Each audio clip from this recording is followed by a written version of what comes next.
Good evening.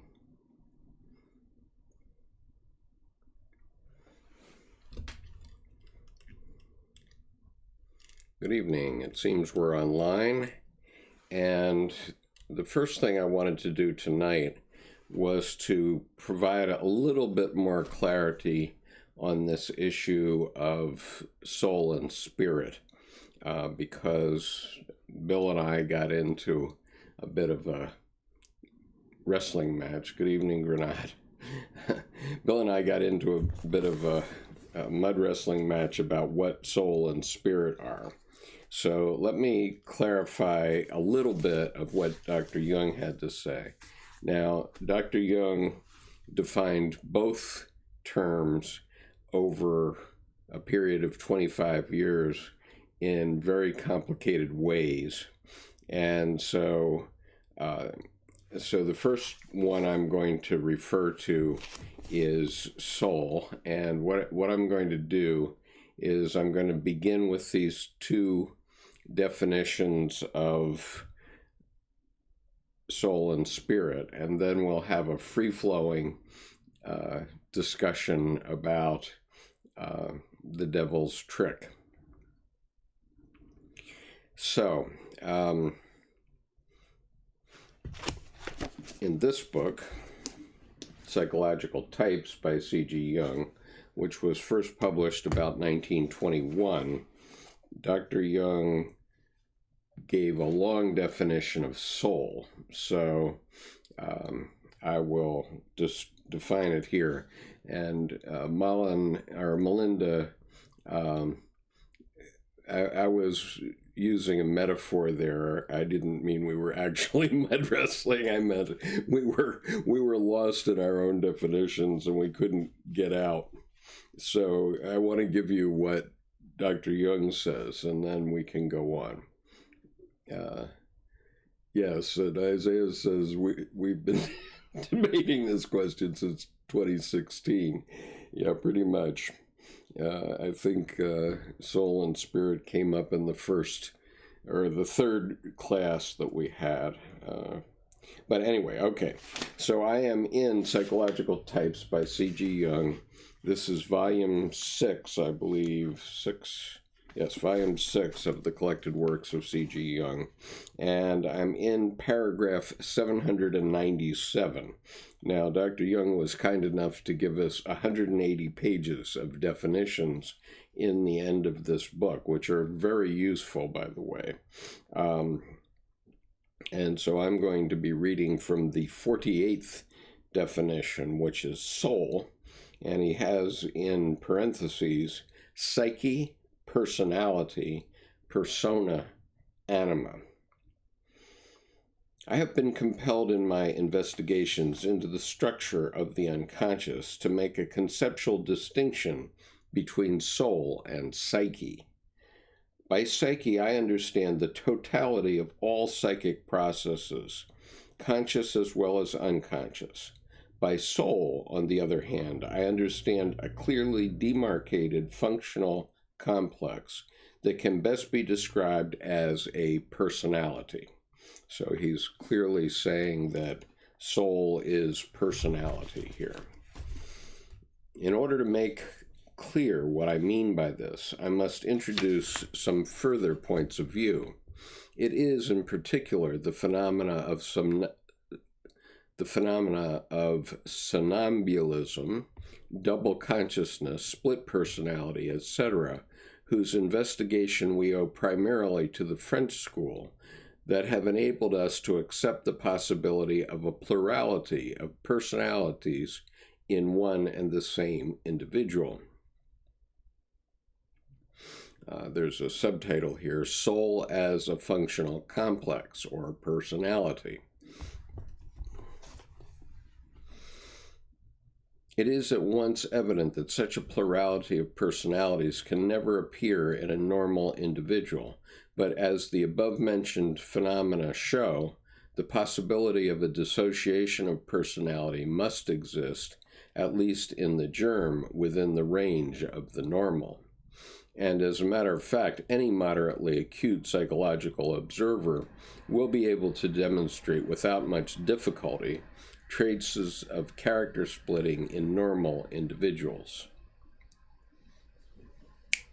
Okay, sorry, I had to check the sound.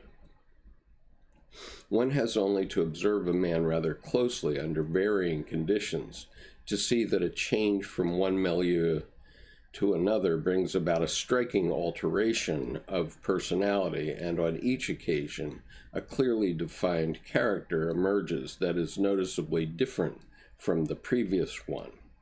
Angel abroad, devil at home.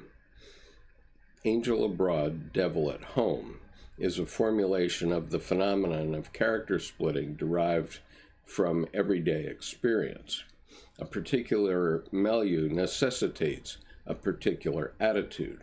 The longer this attitude lasts and the more often it is required, the more habitual it becomes. Very many people from the educated classes have to move in two totally different milieus, the domestic circle and the world of affairs. These two totally different environments demand two totally different attitudes, which, depending on the degree of the ego's identification with the attitude of the moment, produce a duplication of character. In accordance with social conditions and requirements, the social character is oriented on the one hand by the expectations and demands of society, and on the other by the social aims and aspirations of the individual. The domestic character is, as a rule, molded by emotional demands and an easygoing acquiescence for the sake of comfort and convenience, whence it frequently happens that men who in public life are extremely energetic, spirited, obstinate, willful, and ruthless appear good-natured, mild, compliant, even weak when at home and in the bosom of the family, which is the true character, the real personality. This question is often impossible to answer, and I've spoken about this in myself a number of times when I talk about the fact that my natural way of being is more as you see here, but whenever I put on my military uniform, I can change in an instant to be a Marine like you would expect. Not quite like you would expect, not like in the movies, but anyway. These reflections show that even in normal individuals, character splitting is by no means an impossibility. We are therefore fully justified in treating personality dissociation as a problem of normal psychology. In my view, the answer to the above question should be that such a man has no real character at all. He is not individual, but collective, the plaything of circumstance and general expectations. Were he individual, he would have the same character despite the variation of attitude. He would not be identical with the attitude of the moment, and he neither would nor could prevent his individuality from expressing itself just as clearly in one state as in the other. Naturally, he is individual, like every living being, but unconsciously so, because of his more or less complete identification with the attitude of the moment. He deceives others and often himself as to his real character. He puts on a mask which he knows is in keeping with his conscious intentions, while it also meets the requirements and fits the opinions of society. First one motive, then the other gaining the upper hand. Another subtitle here, Soul as Persona. This mask, i.e. the ad hoc adopted attitude, I have called the persona, which was the name for the masks worn by actors in antiquity. The man who identifies with this mask I would call personal, as opposed to individual. The two above-mentioned attitudes represent two collective personalities. Each may be summed up quite simply under the name personae. I have already suggested that the real individuality is different from both. The persona is thus a functional complex that comes into existence for the reasons of adaptation or personal convenience, but is by no means identical with the individuality. The persona is exclusively concerned with the relation to objects.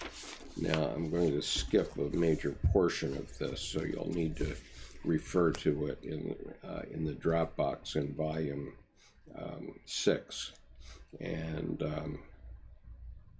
if you're not aware of our Dropbox, if you send me an email to skip.conover@gmail.com, I will add you to our Dropbox, and there you will find many valuable items, which I don't go into in great detail.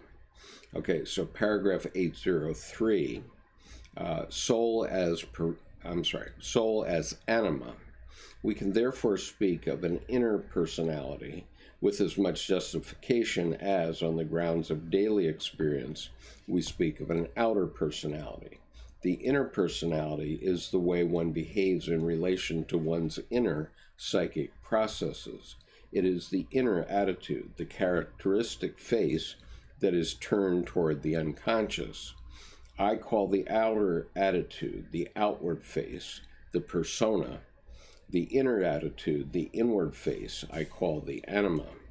To the degree that an attitude is habitual, it is a well-knit functional complex with which the ego can identify itself more or less.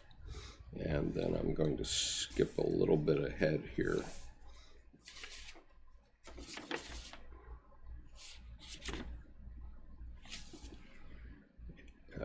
To part of paragraph 804. As to the character of the anima, my experience confirms the rule that it is, by and large, complementary to the character of the persona. The anima usually contains all those common human qualities which the conscious attitude lacks. The tyrant tormented by bad dreams, gloomy forebodings, and inner fears is a typical figure. Outwardly ruthless, harsh, and unapproachable, he jumps inwardly at every shadow, is at the mercy of every mood, as though he were the feeblest and most impressionable of men. Thus his anima contains all those fallible human qualities his persona lacks. If the persona is intellectual, the anima will quite certainly be sentimental. The complementary character of the anima also affects the sexual character, as I have proved to myself beyond a doubt. A very feminine woman has a masculine soul, and a very masculine man has a feminine soul. This contrast is due to the fact that a man is not in all things wholly masculine, but also has certain feminine traits. The more masculine his outer attitude is, the more his feminine traits are obliterated. Instead, they appear in his unconscious. That explains why it is just those very virile men who are most subject to characteristic weaknesses. Their attitude to the unconscious has a womanish weakness and impressionability. Conversely, it is often just the most feminine women who, in their inner lives, display an intractability and obstinacy and a willfulness that are to be found with comparable intensity only in a man's outer attitude. These are masculine traits which, excluded from the womanly outer attitude, have become qualities of her soul. And so I'm going to discontinue the reading about soul here, but I've skipped about 10 pages. So, and you see tonight I am using my special mug. If a man speaks in the desert where no woman can hear him, is he still wrong? And the answer is always yes, he is. Okay, so moving on to spirit.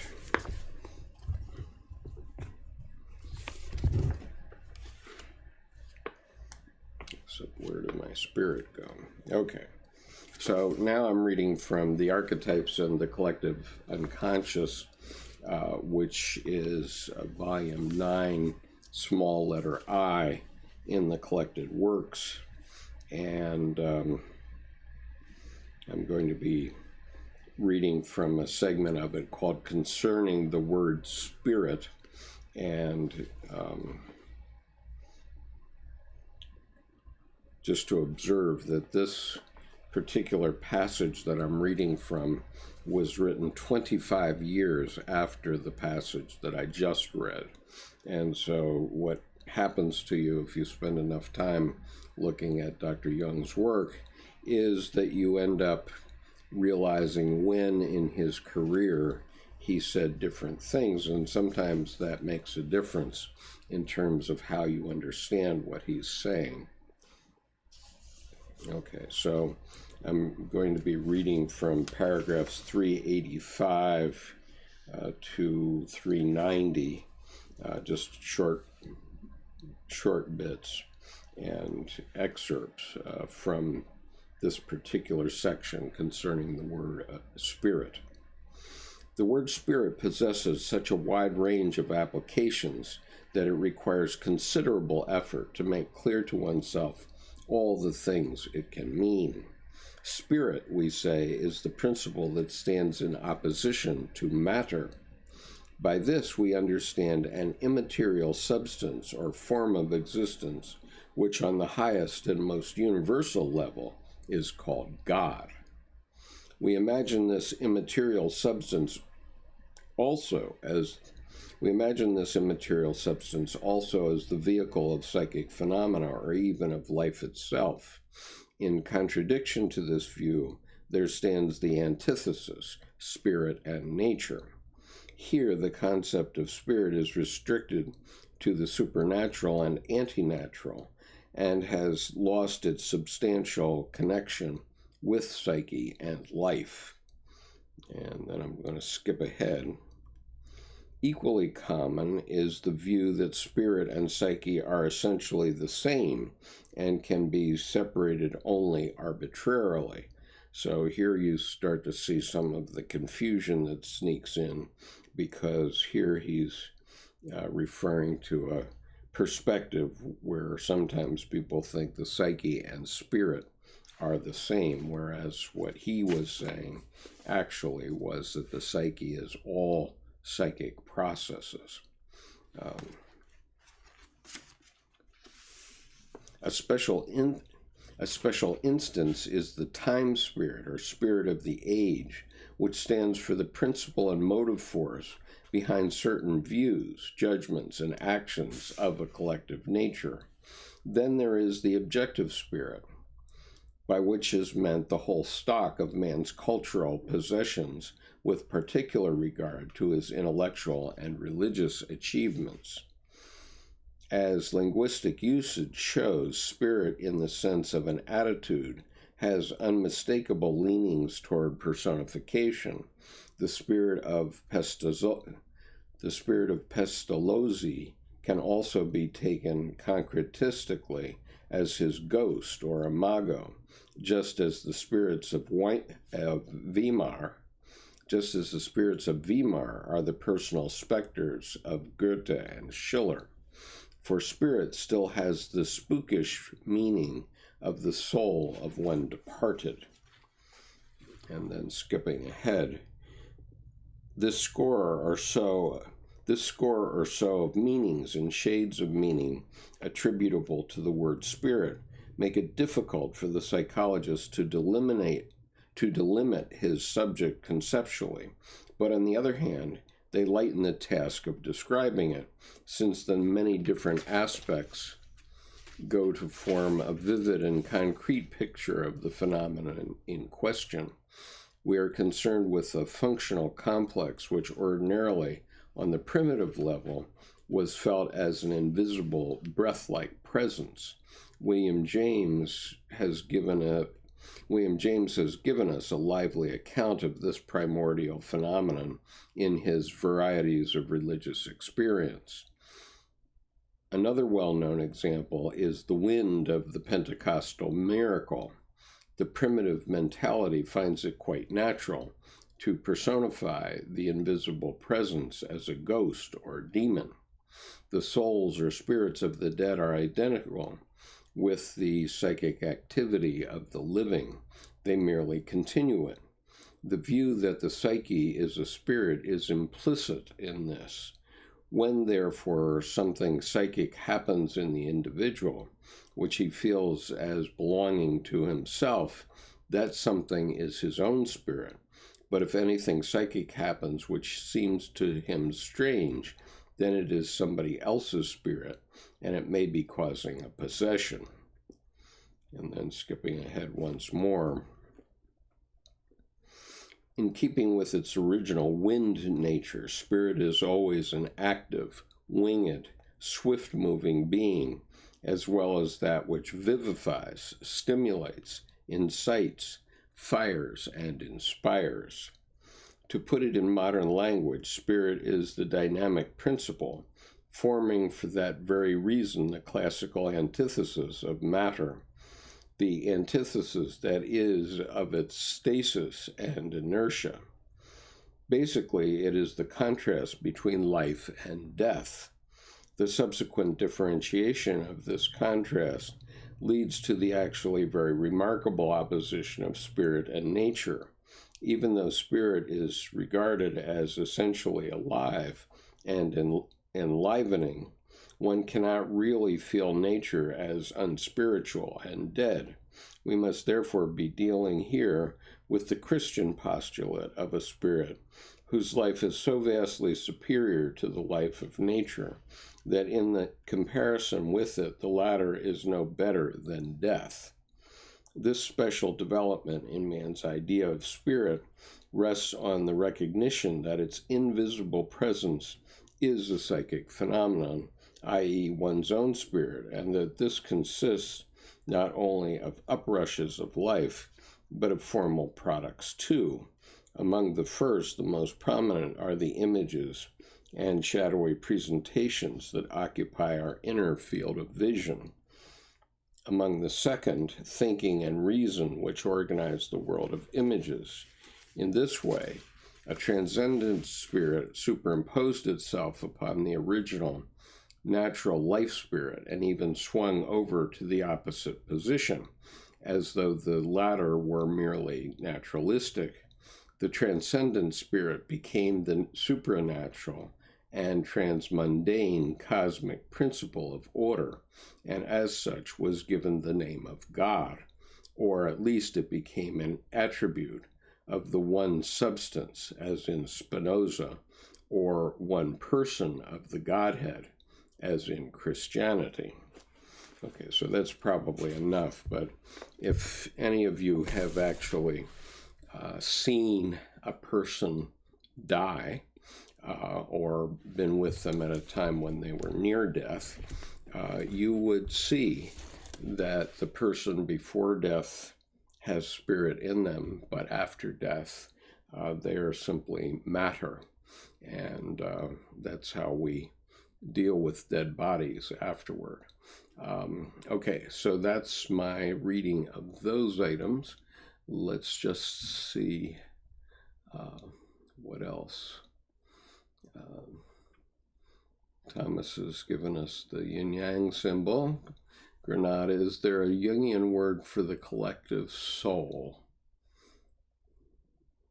I guess we would say the collective unconscious, because he's saying the soul is personality, and the collective unconscious certainly has a personality at different levels.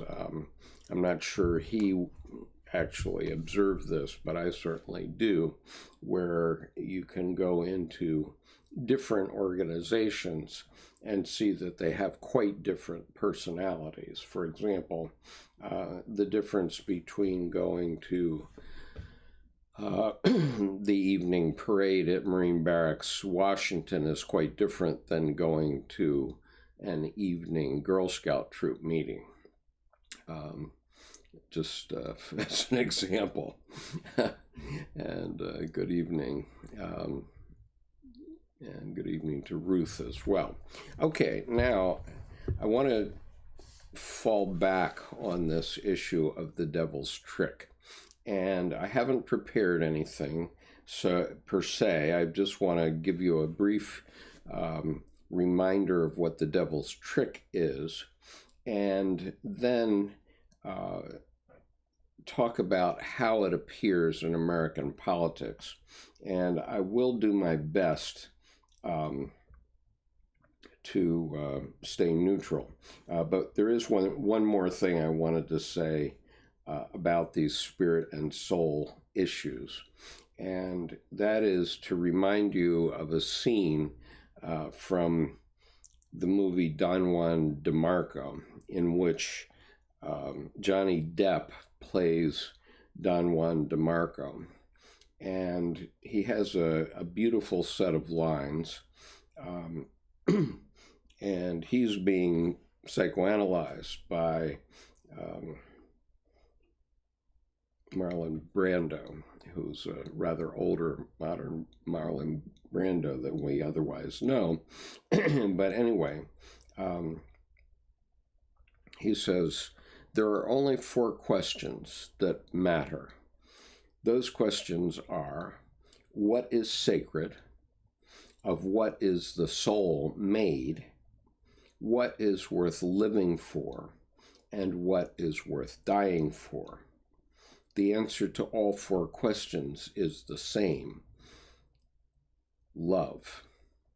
Okay, so I'll say them once more, just since you might not have gotten it down. What is sacred? What is the soul? Of what is the soul made? What is worth living for? And what is worth dying for? And the answer to all 4 is the same: for love. And that segues into our discussion tonight, because the devil is not about love. The devil is about tearing things down and breaking things. And so in this book by Belford Ulanov, The Wisdom of the Psyche, she said something that sort of got my attention, because I've been teaching the seminar on ion researches into the phenomenology of the self for the advanced reading group for the last 6 months. And one of the big issues that comes up and is covered for 100 pages is the concept of Dr. Jung's dissing of the Catholic Christian idea of privatio boni. And privatio boni, it means that God is only good, and that evil is only a privation of good. It's not something in itself. And Dr. Jung took the position, no, we have to think of evil as the other half of a duality between good and evil. And we have to understand it as a great power. Now, Dr. Ulanov does not take exception to that, but let me give you a little sense of what she's saying. She says, the devil loves to trick us away from the real cross to the false one. He offers, with particular skill in the late 20th century, in the time of existentialist rhetoric, the lure of nothingness, to make something into nothing and nothing into something. And she gives an example of someone who came out as a homosexual, and the point is that if you're going to argue the issue of homosexuality, then you're going to lose the family let's say if your child comes out and says, I'm a homosexual, mom, and one tendency is to argue all the pros and cons of homosexuality, and obviously these arguments can get quite intense. But the problem with those arguments is that they are the devil's trick, because what matters, going back to Johnny Depp's question, of what is sacred, one thing that should be sacred is your family. And so if you're going to give up your family to have a political argument, you're not going to have a very happy life.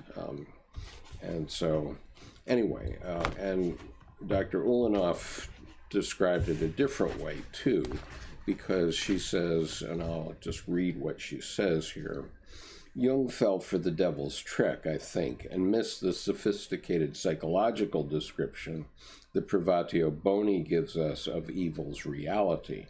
For what is evil, after all? What is its reality? It is a real force of nothingness that pulls us away from the being that is there, available and accessible, that we can claim as we swirl toward emptiness, disintegration, blockage, and obstruction. Evil spins us away from the center, dissolving our perception of it, breaking into pieces our experience of it, luring as to place more and more parts in front of ourselves so that we can move away from being present and open to the real self we are given to be. We take being tired, being busy, being caught by our jobs as ways of keeping from contemplating the good that is there. We put second, third, eighth, 50th things first in place of putting first things first. Evil makes absence where there was presence, makes nothing where there was something. It spins us into the void, into disintegration, into envy and resentment. It cannot...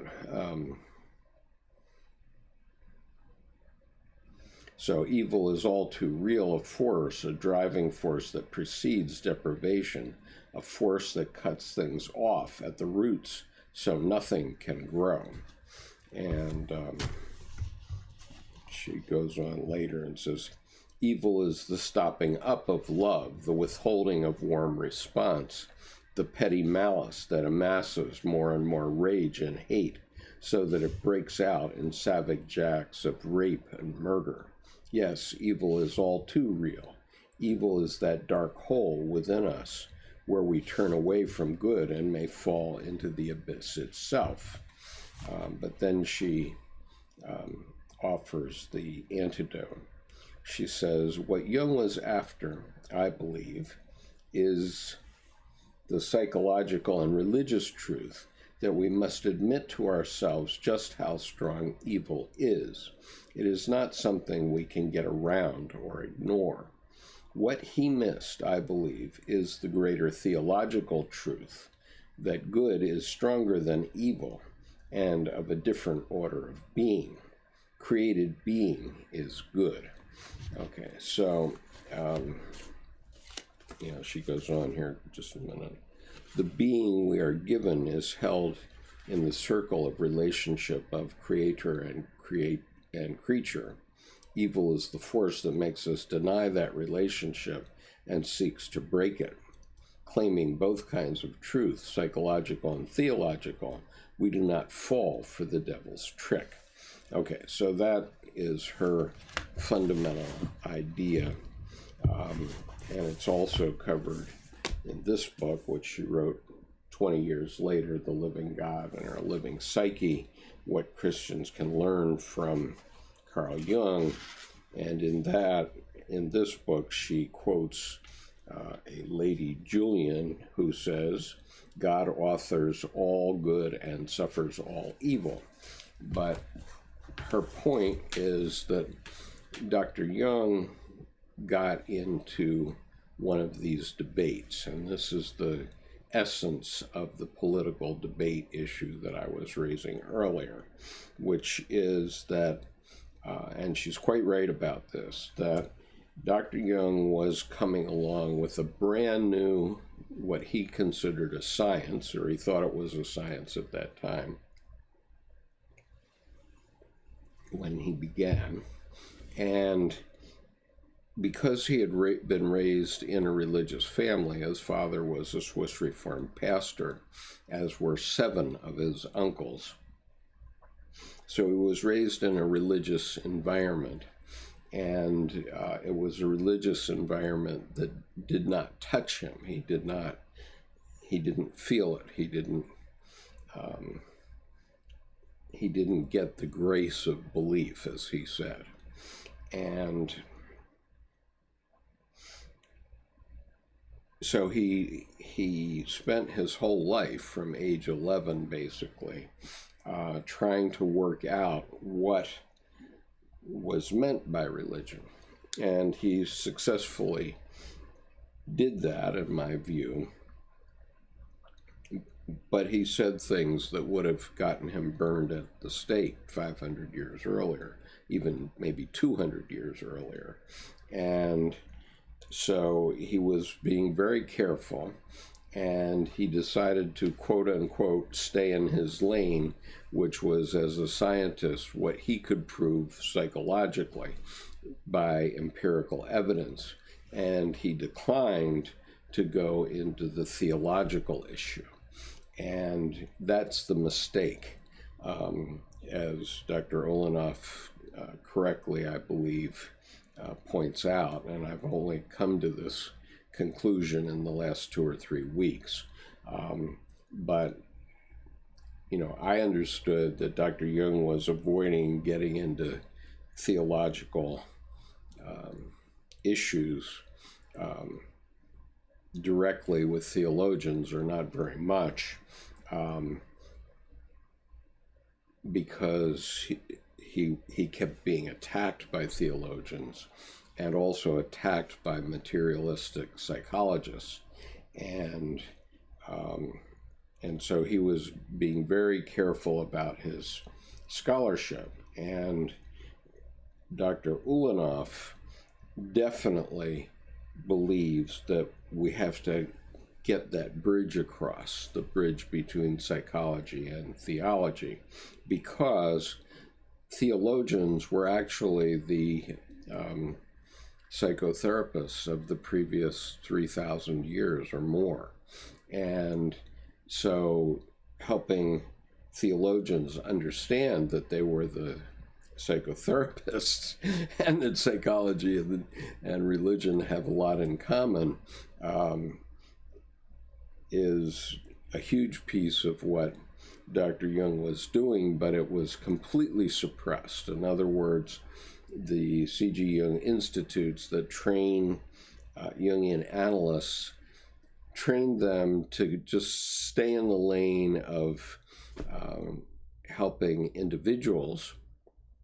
And so they never let on or let out that one of the major objectives that they have is to give people a religious experience, very similar to the religious experiences that people encounter in 12-step programs.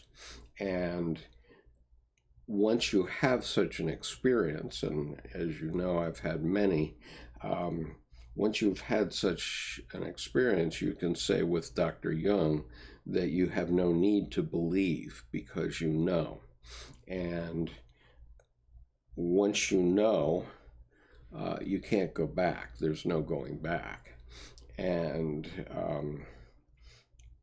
but that fact was essentially hidden for the 20th century. I mean, Dr.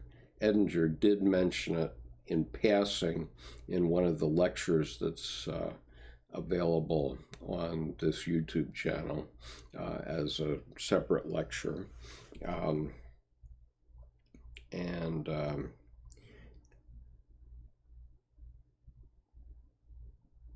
So he mentioned that a main objective of Jungian analysis is to have the analysand have this religious experience,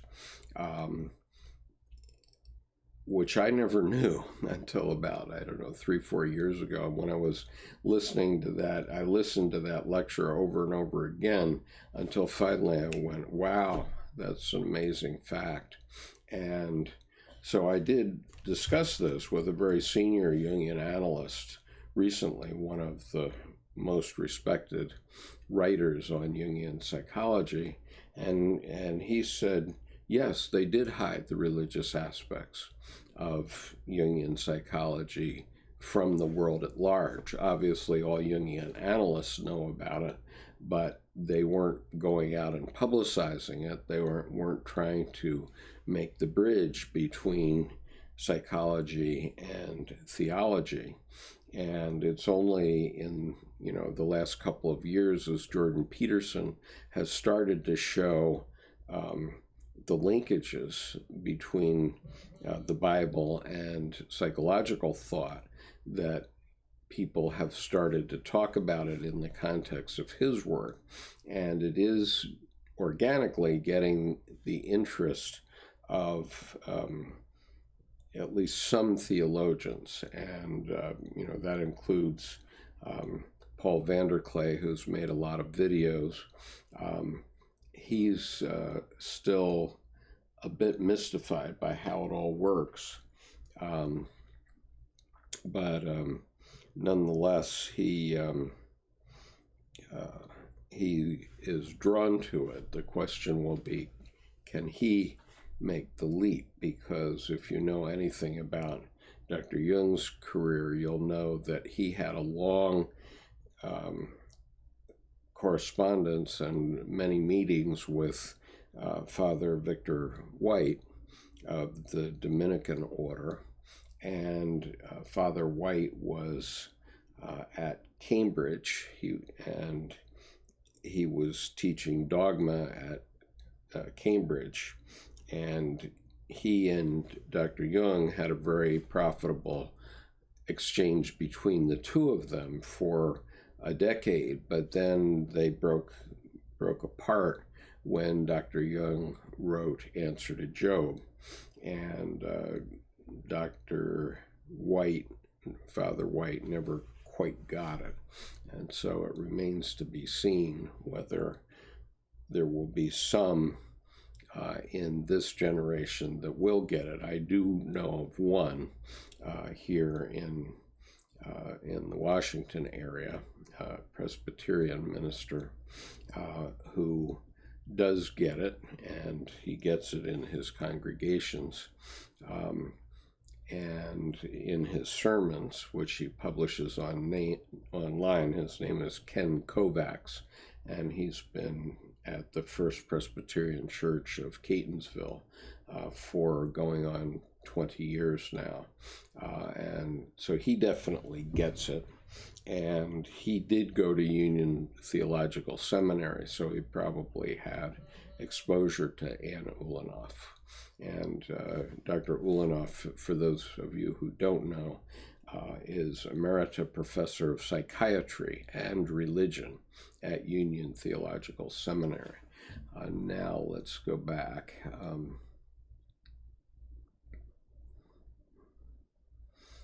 Grenade says, giving up on family is a good way to kill the soul. Absolutely.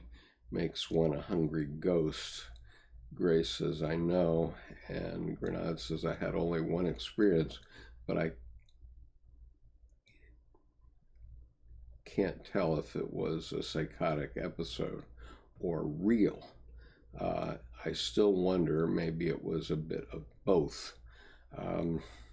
Well, I'm not a mental health professional, Grenade, so I can't opine on what your experience was, because that would require a very professional analysis that I couldn't speak to. But I think that religious experiences are quite ordinary and quite often, and it's only a question of recognizing them.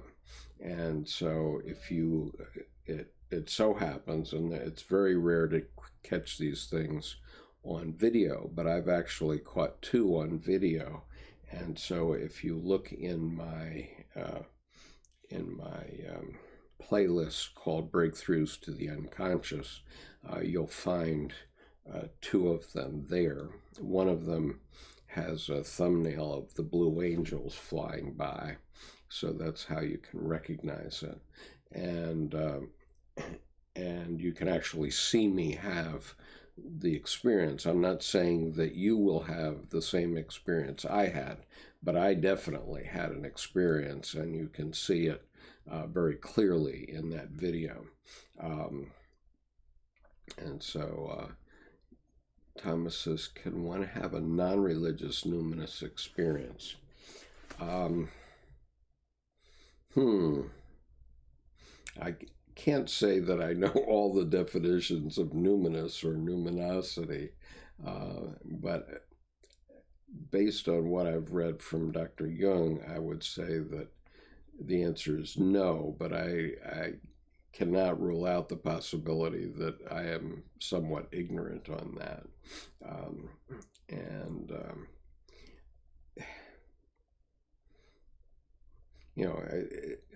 You don't have to necessarily call it a religious experience. That's what I would call it.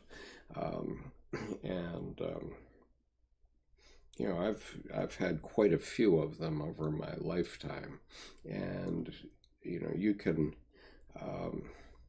I remember having one when I was 5 years old, and I think I've mentioned this story, but we were talking about the seeress of Prevorst the last couple of weeks, and how she could see auras and actually people standing behind the physical people. And I remember when I was 5 years old, there was this one individual who was also a 5-year-old boy, or 6 maybe, who was a liar. And it was amazing. Every time he lied, I knew he was lying. I could see it. I could see a special aura that came up around his face. And I just always knew it. And so whenever I was talking to him, if I saw this aura, I just knew he was lying. Now, that's, as I look back on it now with 20/20 hindsight, I call that a religious experience, because I was actually experiencing basically the emotional devil in him in the form of this aura. But then as you get older, you tend to lose your ability to see such things. But auras are quite ordinary, and anyone can see them if you just allow yourself to do it. And I can tell you how you can do it. You simply put your hands up like this, side by side, and look at your hands with a single color background behind them. And what you will see between your fingers is an extra ray of light, basically, between your fingers. It's like salt water taffy. And as you move your fingers up and down, you'll see this ray of light that goes between your fingers going up and down. And that's your aura. And so all of us have these auras around our physical body.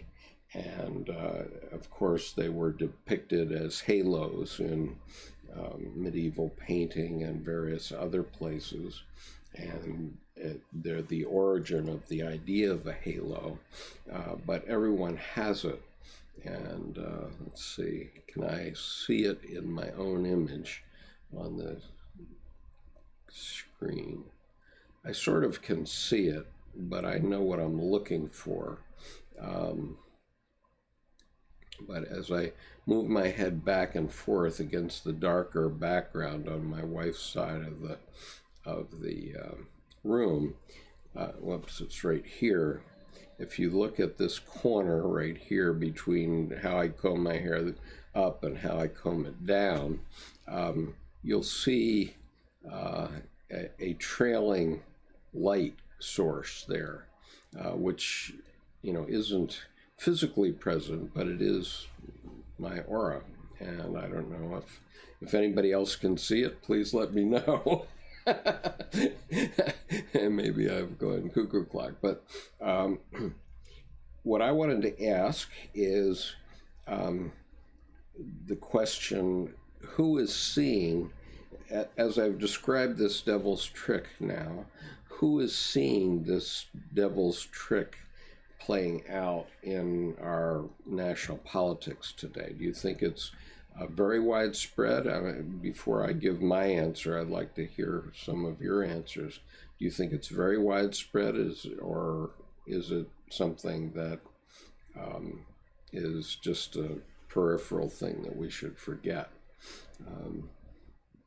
Thomas says, from his letters, I sense that Jung hasn't much use for theologians who are interested, it seems, in logic of the divine.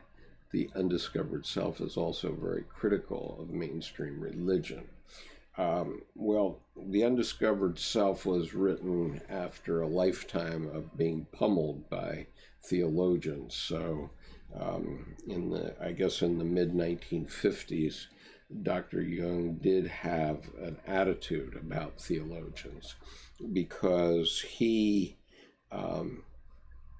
did present facts to them which contradicted much of theology as presented up until that time, and yet it doesn't contradict it, and it requires people to get a little different perspective, and that's the step in consciousness that humanity itself needs into going into this new age. And the point is that Nietzsche said God is dead, and in a logos sort of world, God certainly was dead and is dead, but in a materialistic sort of world. But what Dr. Jung did was he found not only that the living God lives, where he lives, and how he goes about doing the business of the Godhead, and that is amply covered in his collected works. And the problem is that theologians won't pay enough, or haven't up until now paid enough attention to what he was saying. And so the problem with that is that Christianity itself is at risk, because if it's concretized, in other words, if the Bible is insisted upon as physical fact, then that ultimately is going to lead to the end of Christianity. But if it's understood as metaphorical and metaphysical fact, then it's perfectly okay, and it is a truth par excellence. And this is also true of the Quran, by the way, and also true certainly of the Torah, which is part of the Bible, but it's also true of the Upanishads and of the 84,000 teachings of the Buddha, for example, where all of these things are talking about something different. And, the classic mistake that we make in going to our pastors is the mistake that occurred in this teaching of the Buddha. I'll give a short teaching of the Buddha, which is that one day a woman came to the Buddha, and she had a dead baby in her arms, and she said, "Please bring my baby back to life." And the Buddha said, "I will do that if you will bring me a mustard seed from the one house in the community that has seen no death. And of course, that's an impossible task. And the point is that the Buddha was not a magician of this world, but was teaching a philosophy of life. And a similar sort of thing comes up with the story of Lazarus in the Bible, where Lazarus has died, and according to the Bible, he's brought back to life. Well, if you insist on that in the physical world, then you're going to get beaten up by the atheists. But if you insist upon it in the metaphorical and metaphysical world, then it's quite understandable, because my brother died 30 years ago, but he's still with me every bit as much as he was then, as are my mother and father, for example. Not in the physical sense, but I feel them just as much in my psyche and in my heart as I did then, as if they were still alive. And this is the miracle that that Jesus brought to Mary and Martha at the death of Lazarus, in my view. Okay, and you can take it that way or not, as you wish, but that's the way I see it. That's my story, and I'm sticking to it. Let's see.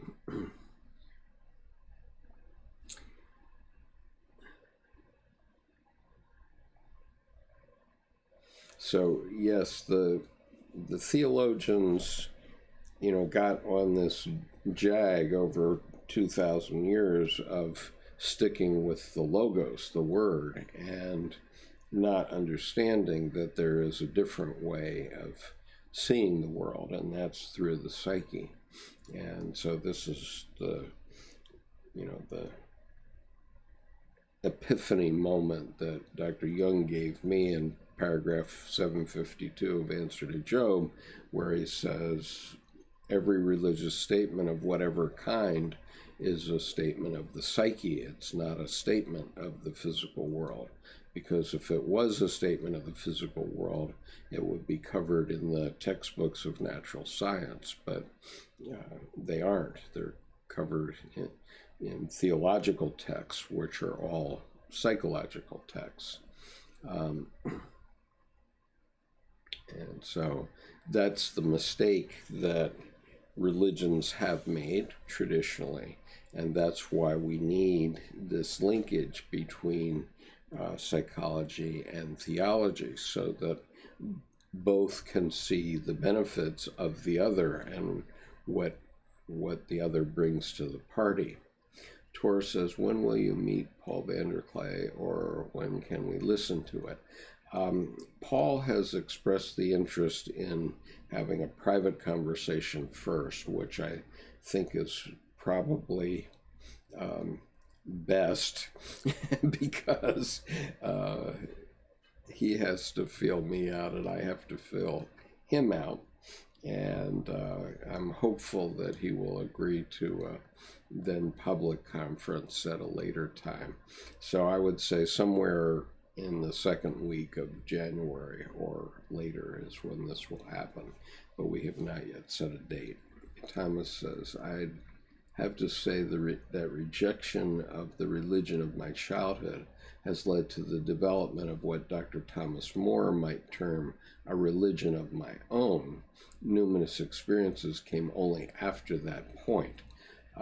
And Thomas More is obviously a very wise man who was studying to become I think a Jesuit, but I don't remember exactly. He never, if I understand correctly, he never actually took the vows as a Catholic priest, but he studied in theological seminary for, I think, 13 years, quite a long time.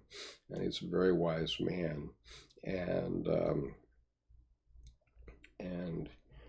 that's, I think, what Dr. Jung was also driving at, which is a religion of one's own that is meaningful to you. And there are many ways of seeing it. You can see beneficial things in many traditions. As some of you know, I went to my Buddhist meditation group at noon today, and you can see behind me here my wife's Buddhist shrine here in our study. My wife is a lay Buddhist teacher, and she actually did a 3-year Buddhist retreat, which is the equivalent of divinity school in Buddhism.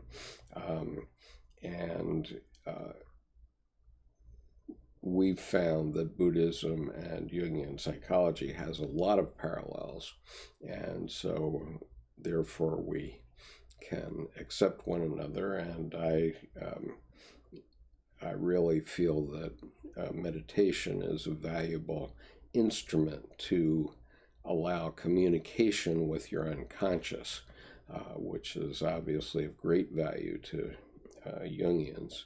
And it works the same way in Islam, where in Islam one prays 5 times a day, which is actually it's a petition to the unconscious. That's what a prayer actually is. You know, if you aim your prayer up there, you're aiming it in the wrong direction, because your prayer has to come into your heart. And if you allow that to happen, then you are going to have religious experiences, and very powerful ones, I believe.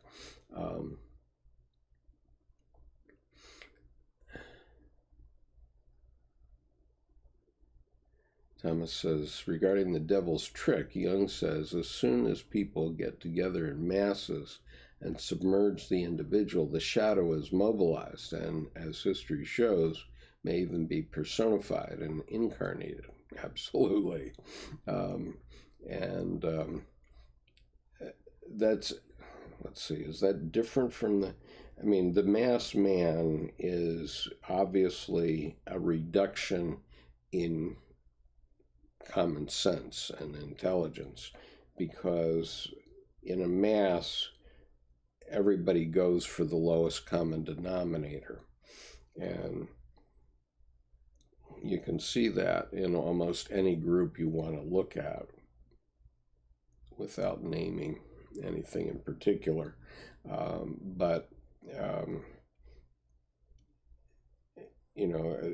The perfect example is this piece I did the other day on the Marine Corps evening parade, where Marines aren't expected to use their intelligence per se, except for senior officers. Marines are expected to be an instrument of war, and as such, they give up their unique intelligence and follow orders, and they follow those orders explicitly and exactly. And that's what the President of the United States can rely on if he calls upon the Marines to do something, that they will do it. What is my mission? Aye, aye, sir, I will carry that out. And they do it precisely and without thinking about it. Okay, so that's the perfect mass man.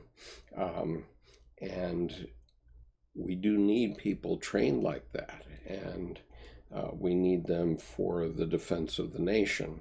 And one can only hope that they will never be used in an inappropriate manner.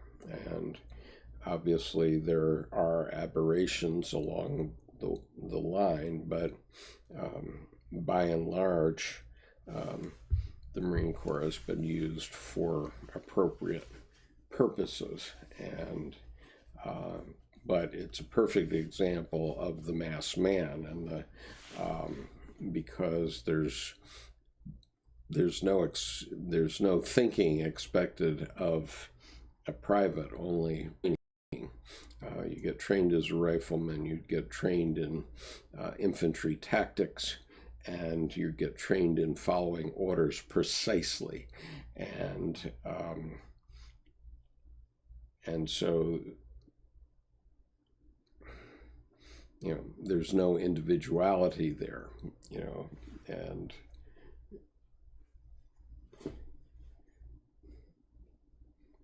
well, I can tell you a lot of funny anecdotes about the Marine Corps, but anyway, we'll move on from that. I want to talk about the devil's trick. So anyway,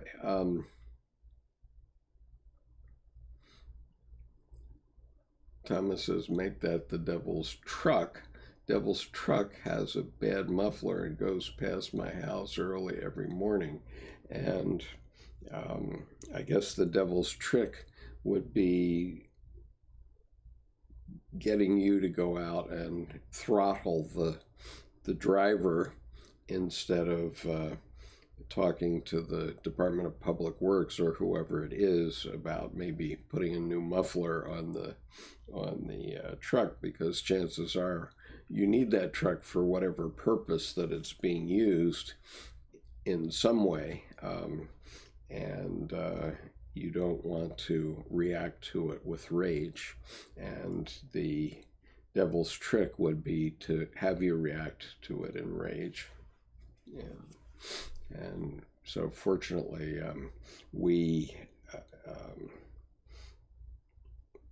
do these things without violence, mostly in the United States. I recall one time I made many trips around the world in my travels, and I remember one specific time when I got home from a travel that had lasted something like 30 hours or something, coming in from India, and I got home and had been delayed, so it was like 6 a.m, and at 7 a.m, these construction trucks were backing up next to my house with their beepers going beep, beep, beep, beep. And I was just furious because I had only just gotten to sleep. And I did call my county representative, and they called the trucking company and quieted it down, fortunately.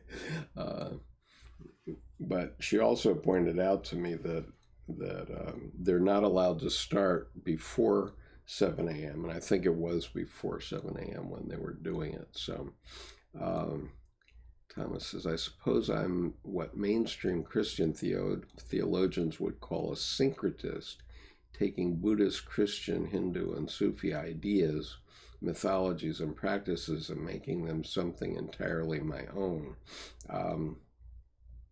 which I think is a very healthy thing to do, actually.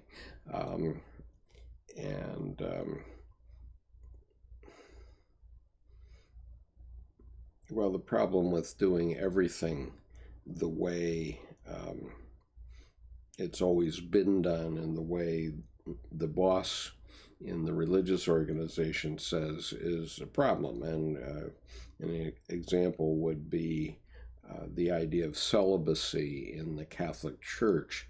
Now, I'm sure the idea of celibacy made a lot of sense at some point in time, because I imagine in medieval Europe there was probably a lot of problems with priests. Priests will be priests, apparently, and so some pope along the line got this idea in their head that celibacy would be a good way to put an end to the problem of the priests abusing the confessional or whatever it was that caused that. But the problem is it created other problems, including the ones that we're now seeing in the state of Pennsylvania.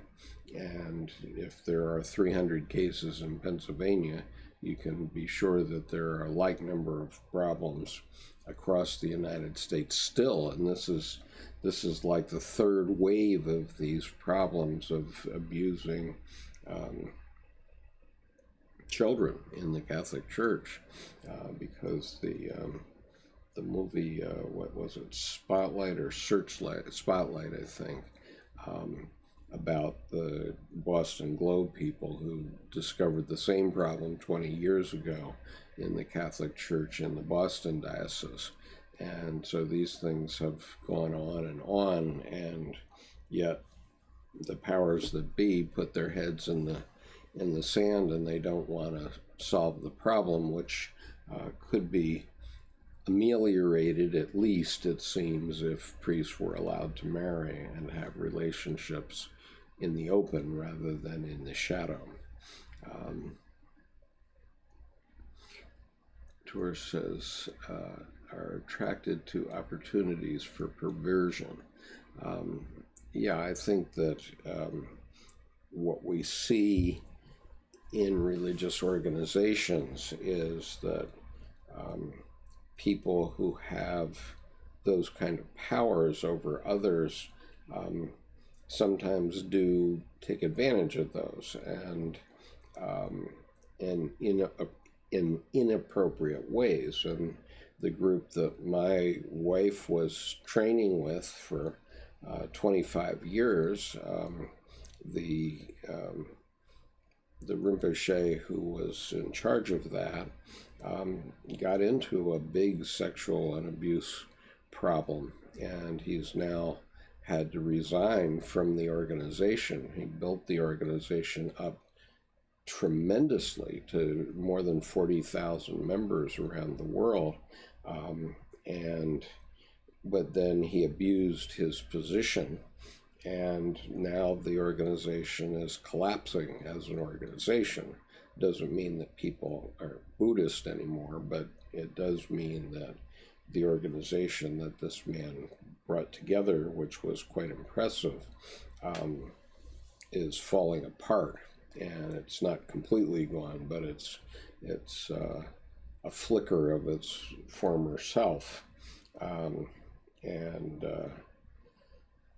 So it's very sad to see, and it's not only the Catholics, it happens in all faiths, I think.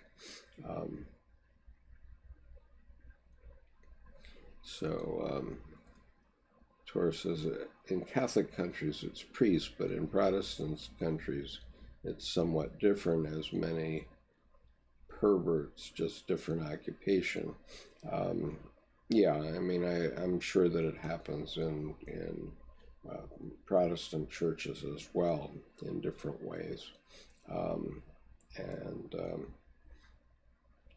Thomas says, is there ever a time when having no individuality is a good thing for society? Well, if you're a private in the Marine Corps, that's a good time, because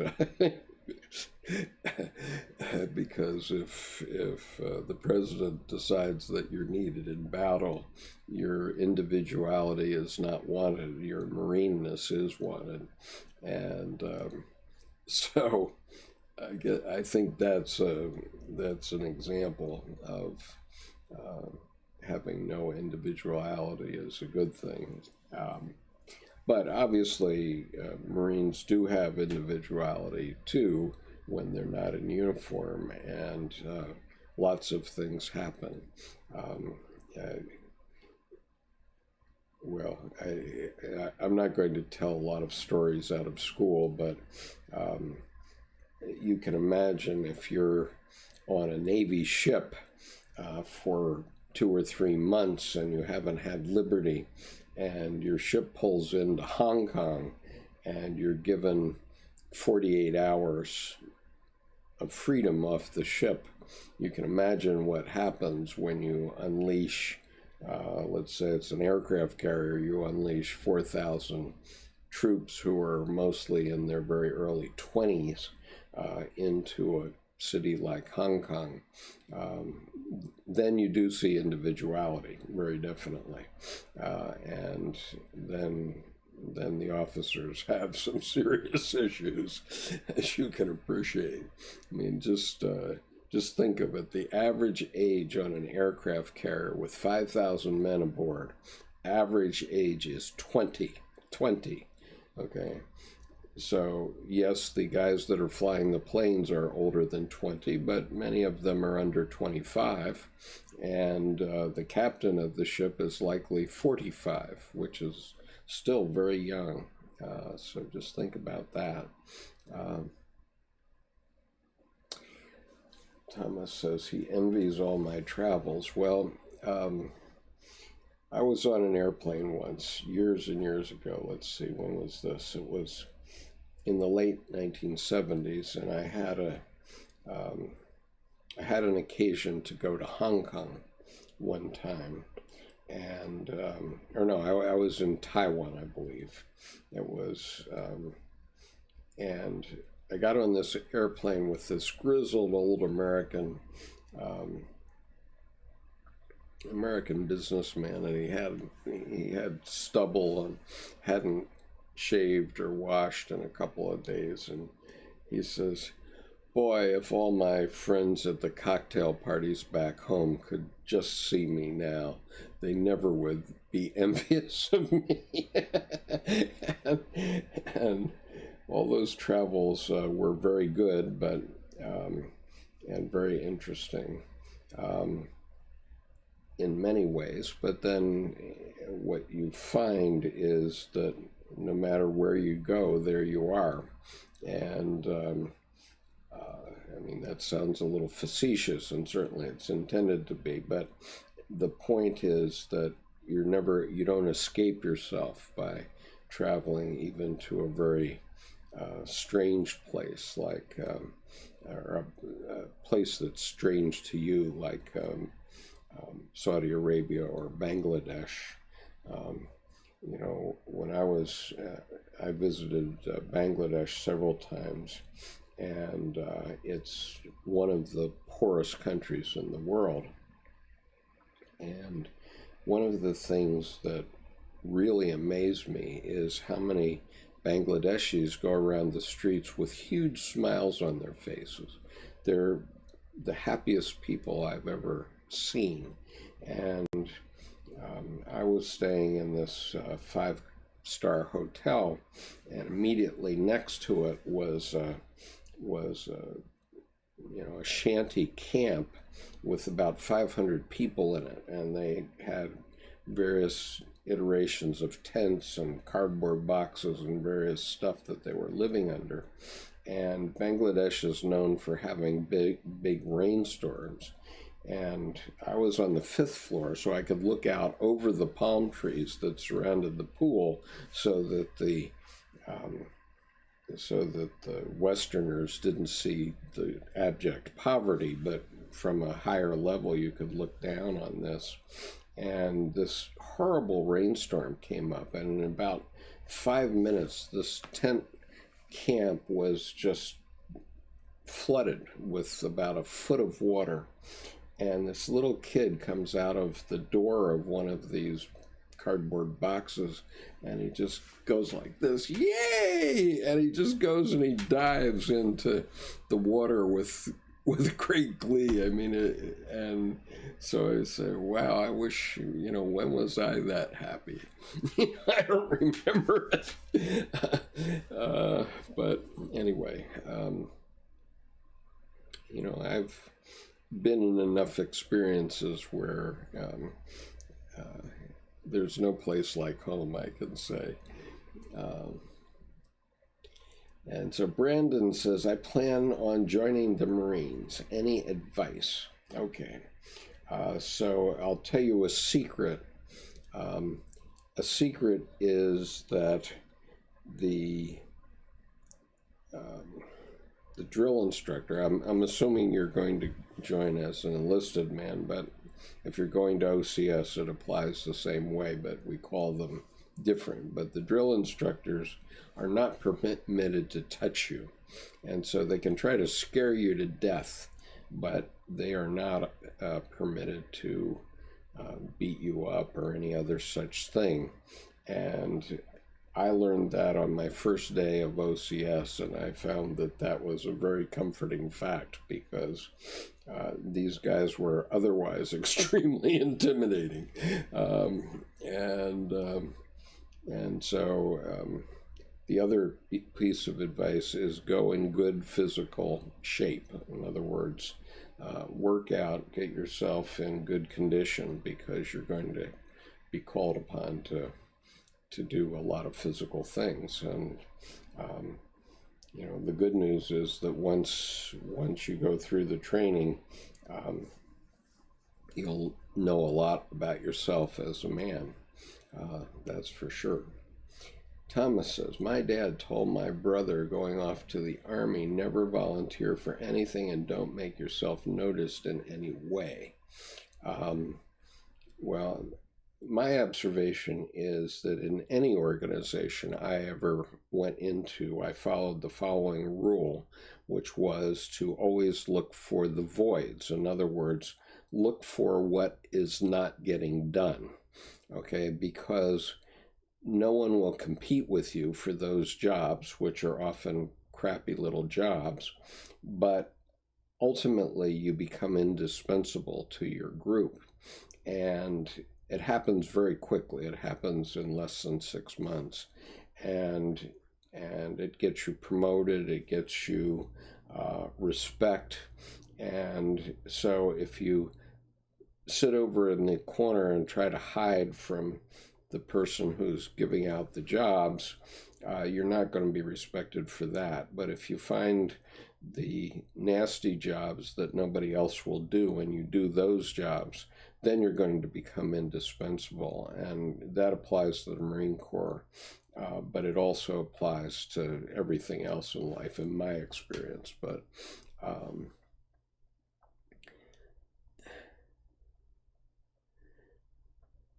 and then Thomas says, so the Marines' individuality, officially squashed by the organization and their superiors, bursts out and reacts in other ways when no higher eyes are watching. Sounds pretty scary. Yeah, it can be pretty scary. As you can imagine, having that many sailors or Marines in an environment like that can get to be challenging. There's many a ship's captain who's been relieved because he didn't keep his crew under adequate control when they were on liberty. And so you know, don't get in trouble. Brandon, that's the main thing. Don't get in trouble, because if you get in trouble, you're not going to like the brig at Quantico.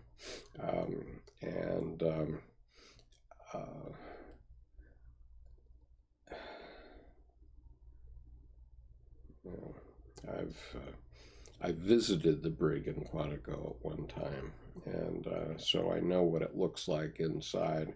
It's you wouldn't want to be there, I can assure you, for very long. And so the best thing to do is to, if you're going to blow off steam, blow it off at a place where your sergeants don't see you do it. Don't do it on the base. But, you know, I remember even when I was in the basic school, so I was a second lieutenant, one of the things that we were required to do is serve as junior officer of the day during our 5 months of training as infantry officers. And so one of the tasks of the junior officer of the day is to be present at what they called club breakup, which is when the enlisted club closes for the night, and all the troops are coming out, having had beer and what have you. And very often that there are fights and that sort of thing. And the MPs and the junior officer of the day are all present with headlights on the front of the club in order to intimidate people from getting themselves in trouble when they're drunk. But it doesn't always work, unfortunately. That's a lot of testosterone running around at a Marine Corps training camp, or any military training camp, obviously. Military is for the young. Thomas says, travel often seems to take me out of myself, making me much more aware and alert to the new sights around me. But of course, you do have to come back to yourself when you go to bed at night. Well, that's certainly true. And, there's a couple of pieces of advice for any of you that travel, and that is to follow the first rule of wing walking, which is to know exactly where you're going before you leave the place that you're currently standing, and how you're going to get there safely. And if you don't follow that rule, you can find yourself dead some days. And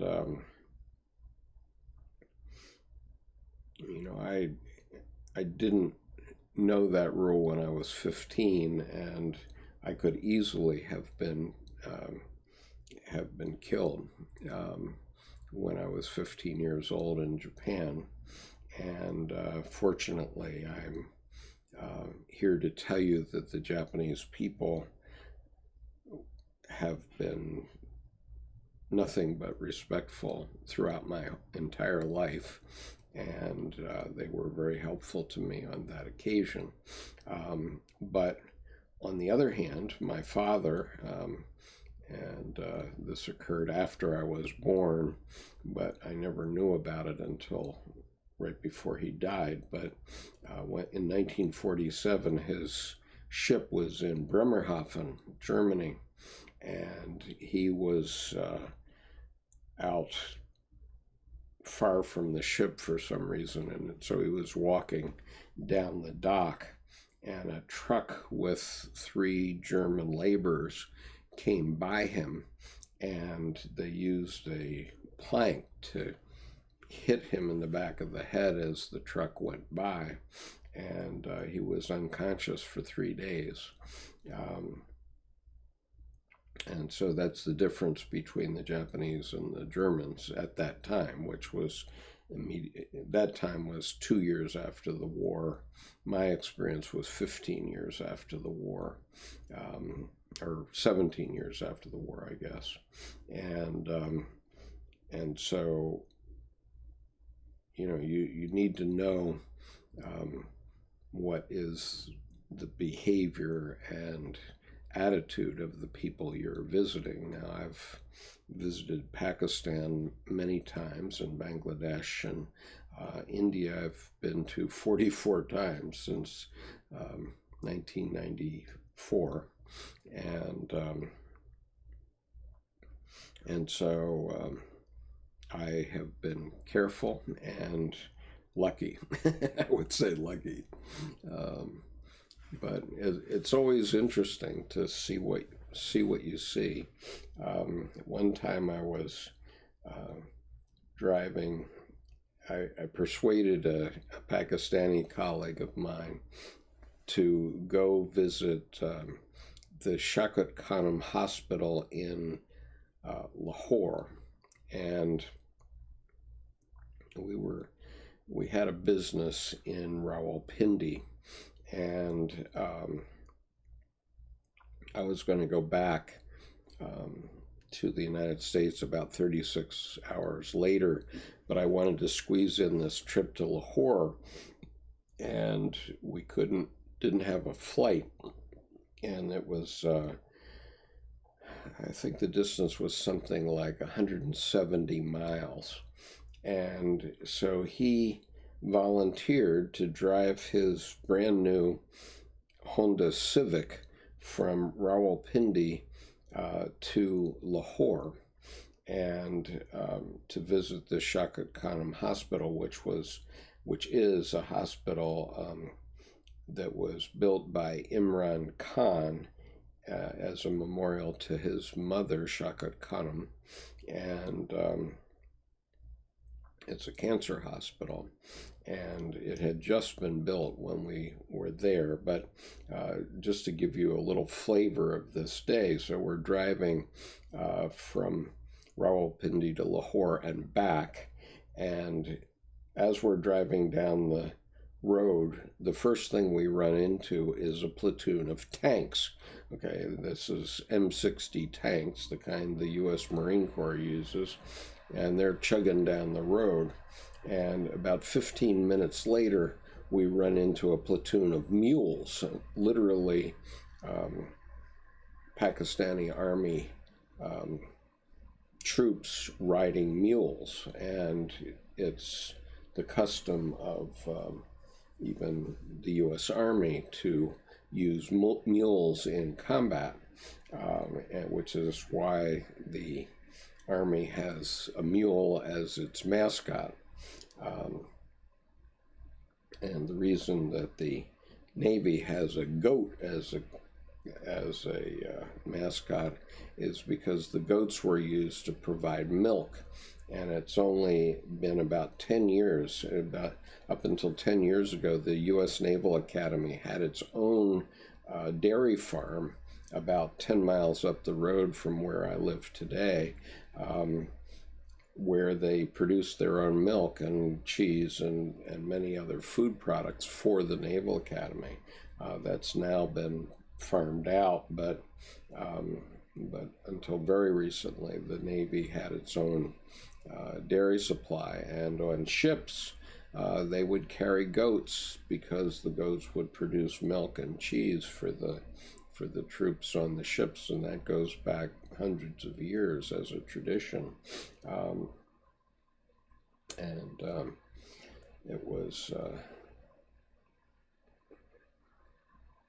It was a good Army-Navy game the other day. I'm sorry that Navy lost. I've grown up in the Navy, so that was always a tradition in my family. But after Navy won 14 times in a row, I was getting a little embarrassed for West Point, so I didn't mind that much. Anyway, okay, so I wanted to talk a little bit more, though, about this idea of the devil's trick. And so I think we're all having a devil's trick played upon us, because all politicians, and I'm not singling out either party in this respect, are promoting these sterile arguments that go back a very long time. These arguments are,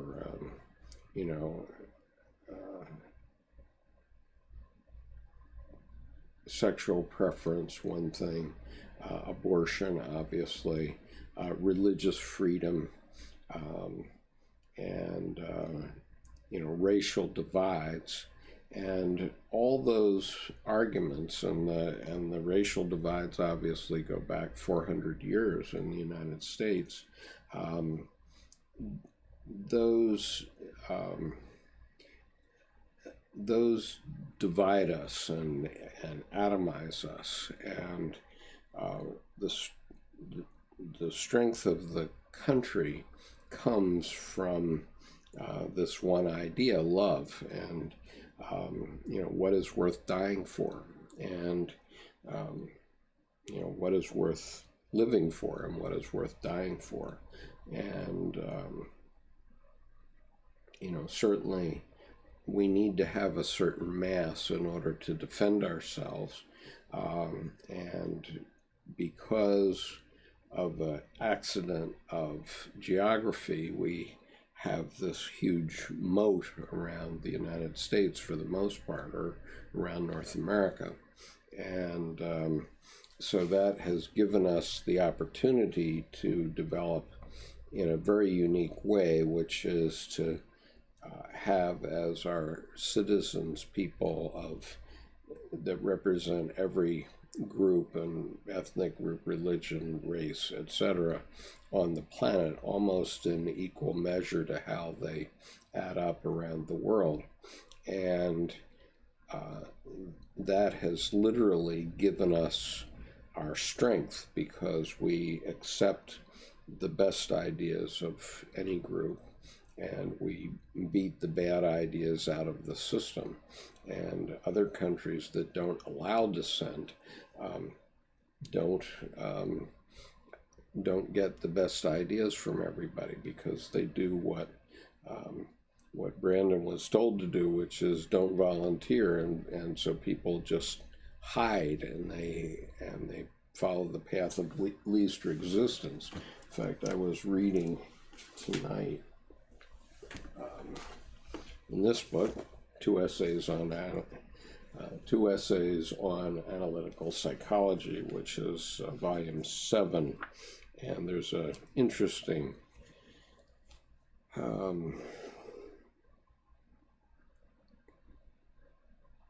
there's an interesting passage here in paragraph 395, which is on psychological grounds. Therefore, I would recommend that no God be constructed out of the archetype of the mana personality. In other words, he must not be concretized, for only thus can I avoid projecting my values and non-values into God and the devil, and only thus can I preserve my human dignity, my specific gravity, which I need so much if I am not to become the unresisting shuttlecock of unconscious forces. In his dealings with the visible world, a man must certainly be mad to suppose that he is the master of this world. Here we follow quite naturally the principle of non-resistance to all superior forces up to a certain individual limit, beyond which the most peaceful citizen becomes a bloody revolutionary. So,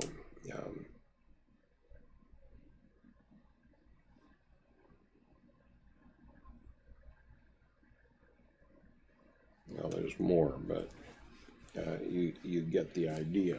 And, just if you think about lying, for example, when I came back from Vietnam, I trained officer candidates. So I went through officer candidate school twice, once as a candidate and once as a training officer, as a platoon commander.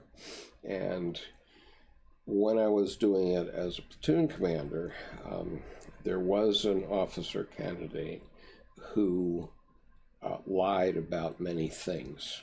And on one occasion, we had this run that we had to do around a field, and it was figured that if you did 5 laps, it was 3 miles. And so we used that for the 3-mile run that we do in our physical fitness. And so this clever candidate dropped out of the run and hid in the forest as the platoon went by the first time through, and then on the 5th time around jumped into the platoon and went on, and his excuse was that he had to make a head call. But the problem was that he was seen by everyone, and everyone knew that he had lied. And so the question is, how would you feel if you knew that I allowed that young man to become a Marine officer? I didn't. Okay, that very day, I ran him up to the commanding officer of OCS, and he departed the next day. But you can just imagine if you have somebody that's supposed to be a leader in combat and instead he's a liar. Good Lord. what do you have then? I mean, it's one thing if it's done in business, but if you're in combat, you literally can get many people killed. So Tor says, Dad's advice is good for a conscript or someone that have no good reason to risk one's life. Yeah, a conscript might get away with it. I mean, if, in Vietnam days, which is when I was doing this, we would have run him out of the Marine Corps entirely. I mean, even if he was, that happened to be an officer candidate, but even a private,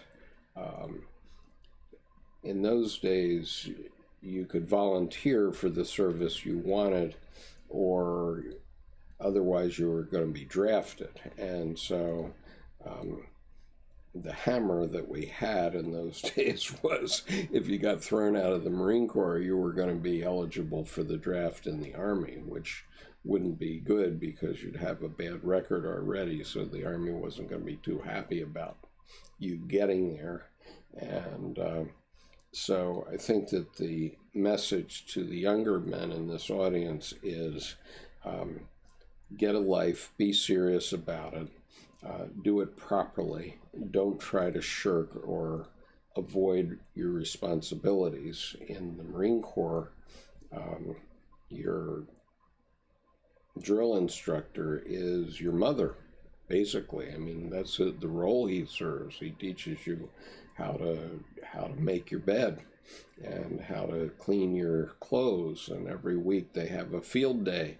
And a field day doesn't mean you're going to go out on the parade deck and run around or something or have relay races. A field day in the Marine Corps means that you completely clean your barracks from top to bottom, including polishing the brass on all the fixtures on the windows and scrubbing the floors and scrubbing out all the cobwebs that might be up in the ceilings, whatever it is. That's what you do on a field day in the Marine Corps, and you do that once a week, come what may. But it's the drill instructor's job to teach you how to do that and what it means and why it's important to do it. And obviously, there are many a wife that's happy that their husbands too, because obviously we have Marine women, but there's many a spouse who's happy that their spouse knows how to make square corners on the bed and how to keep their clothes in good shape and that sort of thing. Skip said, love, what is worth living and dying for? I will tell you how profoundly this is what I needed to hear again. I will quote this episode and CC you with it in my writing. Okay, I'll look forward to that. But anyway, so my point is that we're all being suckered by the political system into these sterile debates that aren't going to change anybody's mind. And, I admit that I was sucked into it until fairly recently, in the sense that I felt that, okay, this has gotten so extreme that it's okay to be extreme in the other direction, at least to pull it back toward the center. And that's not the right answer. Okay, the right answer is that we have to connect up the two sides and find solutions that work for everyone. I was actually pretty astounded when I realized how badly the Democratic Party had left the Rust Belt area behind over the term of the Obama administration. I knew that that they had exported a lot of manufacturing jobs, but I thought that there had been some reparations for average Americans after that happened, so that we could bring our country along into another level with maybe teaching technical skills that maybe someone working a manufacturing line might not know. But we didn't do that properly. And so the Democrats, in a way, lost, they earned the loss in 2016. Fair and square, they earned it. And, the question is, who will take care of the needs of the American people properly instead of using us, manipulating us in ways that are truly shameful. I have a big story to tell later on, but it can't be told right now. But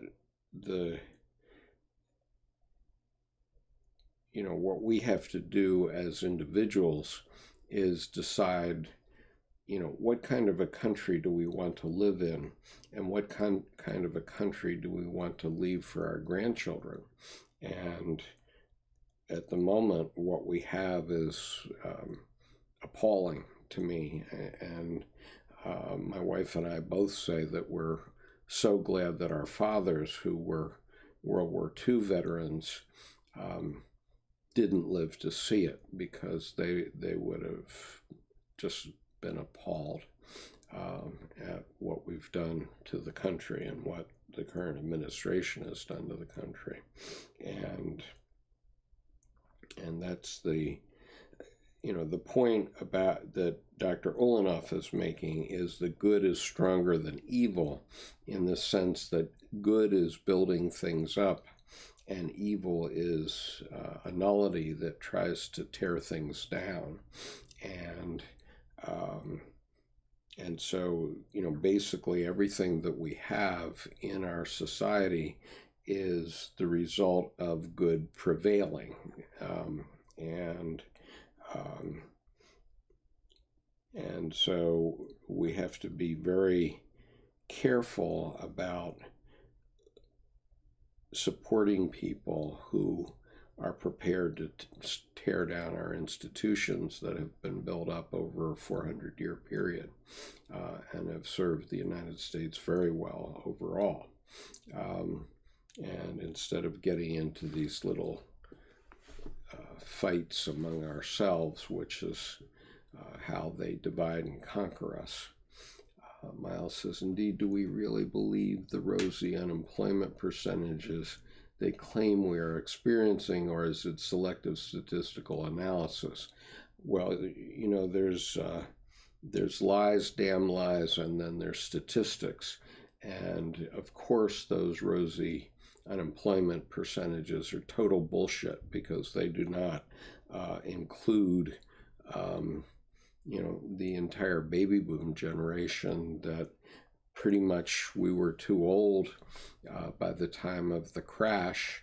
And so lots of guys my age and not, in the decade that followed me have just been left out of the numbers for the last decade. And, we got dropped off the rolls, and so we're not counted. And yet, I'm sure, I'm fortunate because I have some small retirement from my service and so on. But, a lot of people were just left high and dry. And, if you were 55 when the 2008 collapse occurred, you're out of luck. And I don't think the government has solved that. And so I think all of these quote unquote rosy numbers are just total BS. What is the quality of the jobs people have today as compared to 30 years ago? Well, that's another issue, obviously, because Now they want to consider you employed if you have a job flipping burgers, and so we have to find ways to have more productive employment, and those are quite available. I mean, people know what they could be, but they haven't properly trained people, and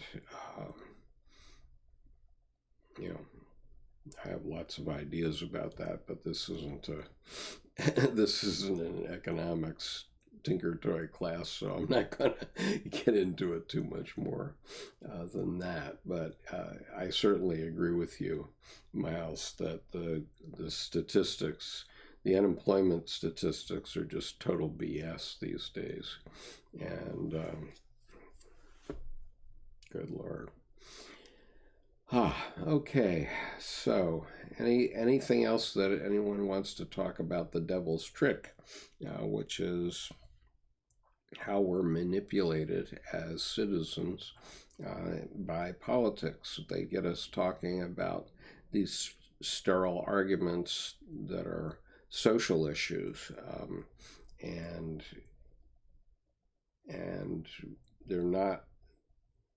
we're not getting anything about what can really make a difference. And so we see our talking heads on the television every night, and they're talking about one or two stupid issues over and over and over again. We get no information about what's going on in the rest of the world. Miles, Americans don't know anything about Canada, for example. Good Lord. Or as Tor says, Space Force. What the heck is that? We're going to have a Space Force, but we don't have a properly funded space agency that's actually doing anything. So what the heck is a Space Force going to do? I'm not saying that there won't one day be a Space Force. There might be. But just now we have, 6 people on a space station orbiting the Earth. And, at most we're going to send a few people to the moon or to Mars in the next 30 years. What are we talking about here? That's ridiculous stuff.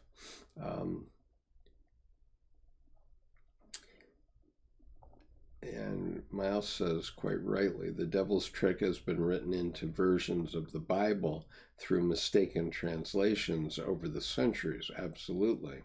And Tor says, is Space Force the devil's trick? Some nonsense we look at instead of real issues? Well, obviously, yes. It's just absolutely ridiculous, because they already have people who are in all the armed forces of the United States doing the things that might be done by Space Force. And so just creating another organization isn't getting it done any more or any less, actually, because we have lots of people doing various things, including cyber warfare and so on, especially cyber warfare.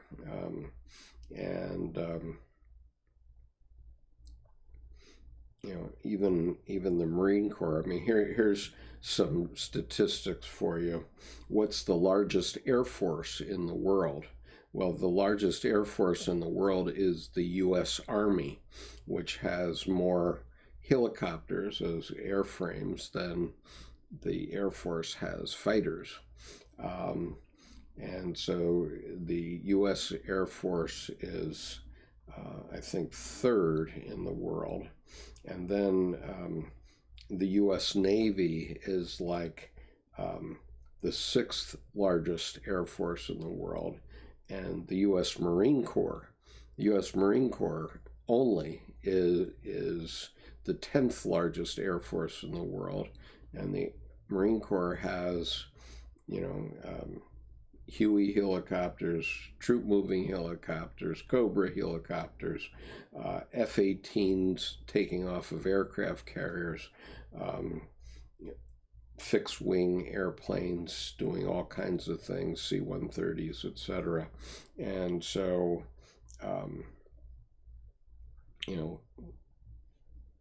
we have lots of people in the air doing things.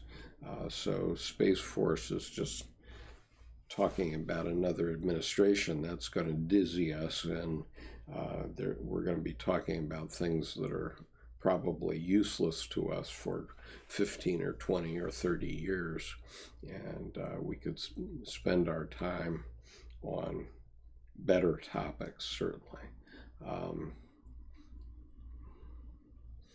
A real issue toward just for observation is that the U.S. military budget before the year 2000 was about $350 billion a year, $350 billion.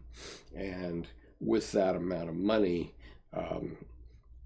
we were able to cause the Soviet Union to collapse because the Soviet Union couldn't keep up economically to spend that kind of money.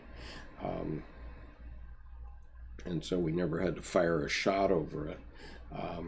But after 9/11, now I understand for next year, the president wants $750 billion. Now, what is he using that money for? That's, beyond understanding, because in the years since 2000, we've only built one aircraft carrier, and that costs $10 billion. And to put the air wing on it, that's another $10 billion, $20 billion for an aircraft carrier. So what are we spending $750 billion a year on? I really don't know, and I'm concerned about it. I think that we're way overspending on that side. And, even the Marine Corps, to field a new Marine, to field 25,000 new Marines costs, additional Marines, increased numbers of Marines, costs $1 million over the 10-year period that you figure those Marines are going to be available. And so, that's what, 25 billion, I think, to field 25,000 new Marines. But that covers that 25,000 new Marines for 10 years. And so why do we need so much money in the U.S. defense budget? That's my big question. That's a big question. But nobody talks about that. So anyway, I understand that there's cyber warfare going on, but, really? Anyway. Tor says U.S. Marines is 2 million personnel. No, I didn't mean that. The Marine Corps is 200,000 approximately current Marines, active Marines. And it used to be 175,000. So we've increased the number of Marines by 25,000. And if you assume that it costs $10 million or $1 million to field one Marine for 10 years, then now we're talking about $25 billion, which compared to the defense budget of $750 billion, where's all the money going? That's my question. Yes, and Thomas says the devil's trick could also be called the shadows trick. Perhaps, yes, absolutely. I think that's right. Miles says we also need to remember that the devil's trick is also to overlook that the medium is the message and that we are individual mediums for the message. What is the message we want to choose? And I think the best message we can choose is a simple one, which is why I made it part of this evening, which is how is the devil's trick being played upon us? Let's ask that question to as many people as we can find and help people understand what the devil's trick is, because if you understand that the devil's trick is to get sucked into a political or rancorous religious discussion at the Thanksgiving dinner table, that's not going to be good for your family. And so, that's what Ulanov's point is. First things first. You don't take the 50th thing first or the 25th thing first. You take first things first. And first things are the relationship, not only in the family, but in our countries as well. I mean, we have to think of our fellow countrymen as our brothers. And if we do that, then we have a strong country. If we just are fighting with one another and getting convinced to get into hate groups and that sort of stuff, that just tears the country down.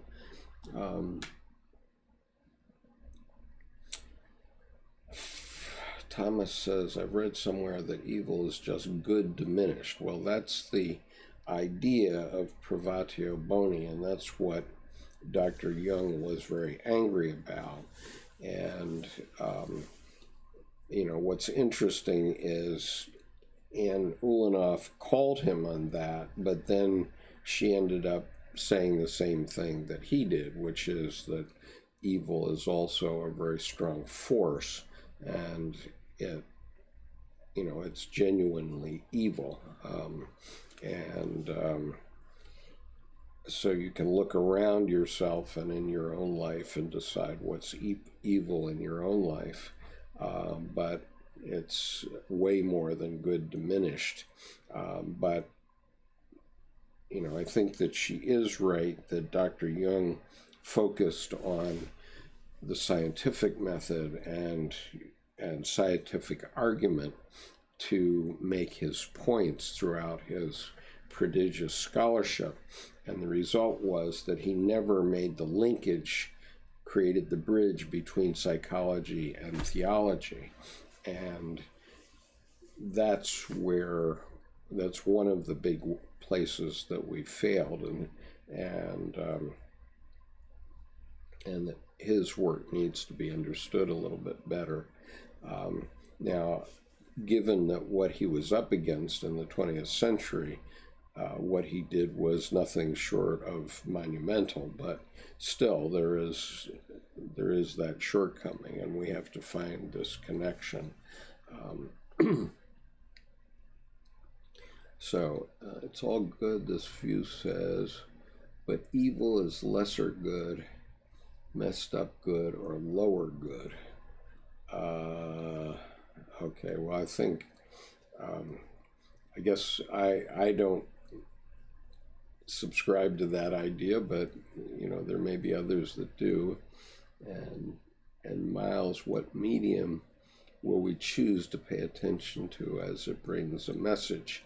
I think my suggestion would be the human voice and our social networking. Let's see if we can get some of our fellow citizens to start talking about the devil's trick. I think that might be useful. If we understand what it is, then we can defend against it. And we have to understand that we have to avoid these sterile arguments about things that we can't change. Okay, in other words, taking abortion as an example, making abortion illegal again will not save any babies' lives. And anybody who lived in the times before Roe v. Wade knows how bad things are. But we cannot convince the people that think that abortion is bad. We can't, because they have their own reasons for believing as they do. And so it's a total sterile argument. There's going to be as many abortions, whether or not they're legal. And so we need to be talking about things where we can make a difference. Now, this doesn't mean that that I approve of making abortion illegal. It doesn't mean that at all. But what I do believe is that if we do that, then we will see so much blood again, and it will brutalize our society so badly again that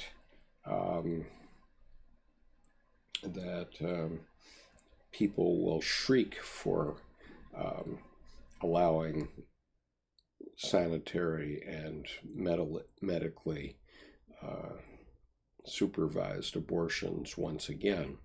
And this time it might stick. And so, this is part of Dr. Jung's lesson about the way of what is to come. The way of what is to come is going to come by these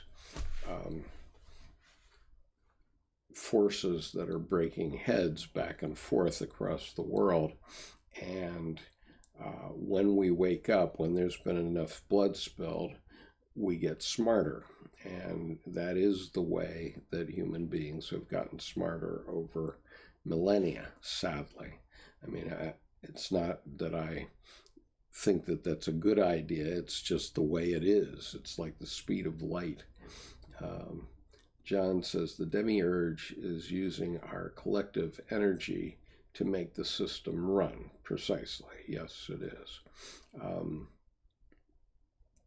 And so I guess what I would go back to Thomas and Miles about is that the medium is going to be blood, And,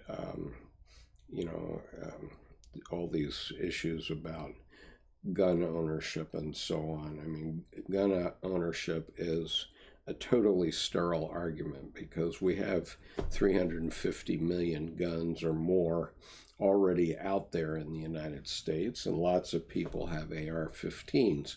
So nobody's going to go collect anybody's guns, and if they try to, the people that have those guns are going to hide them. So, it's not a question.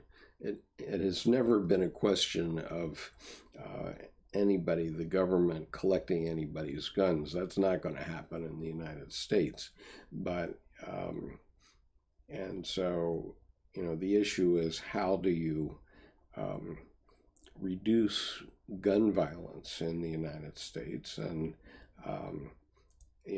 some places we have better laws than other places about that. In my state, you're permitted to have a gun in your home, and you're permitted to carry it from your home to your business and back directly. You're not allowed to stop. And the only other place you can go is to a shooting range with your gun, but then directly home. You can't stop for beer on your way home or any other such thing. And so we do have a fairly restrictive gun law in the state of Maryland, and it has been tested constitutionally, and it works. So, gradually we'll wake up. So Miles says, the medium is blood. Wow, Skip, that stops me in my tracks. Very profound in my opinion. Unfortunately, that's the way it is. Okay, we're bloody barbarians overall, and so we either are going to achieve the next level of consciousness, or we're not going to exist anymore. And I mean all of us. And this was Dr. Edinger's view as well, that we will either destroy ourselves, we'll either reach a new level of consciousness, or we're going to destroy ourselves utterly. And that's probably right.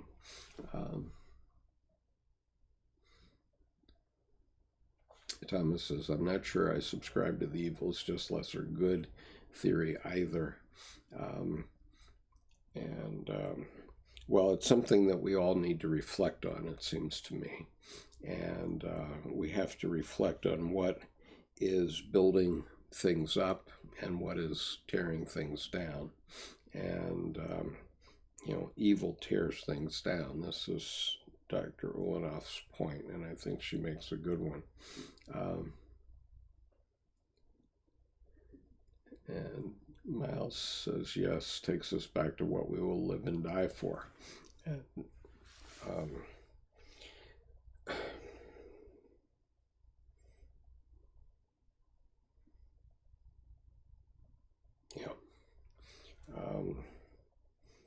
I obviously know a few men who died for the United States in uniform, and they did it for love. There's no question about that in my mind.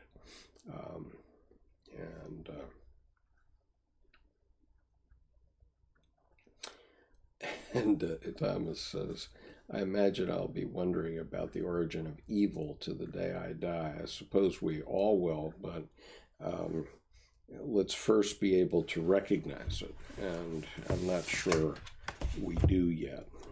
And, someone in the session earlier today asked about aloneness and about,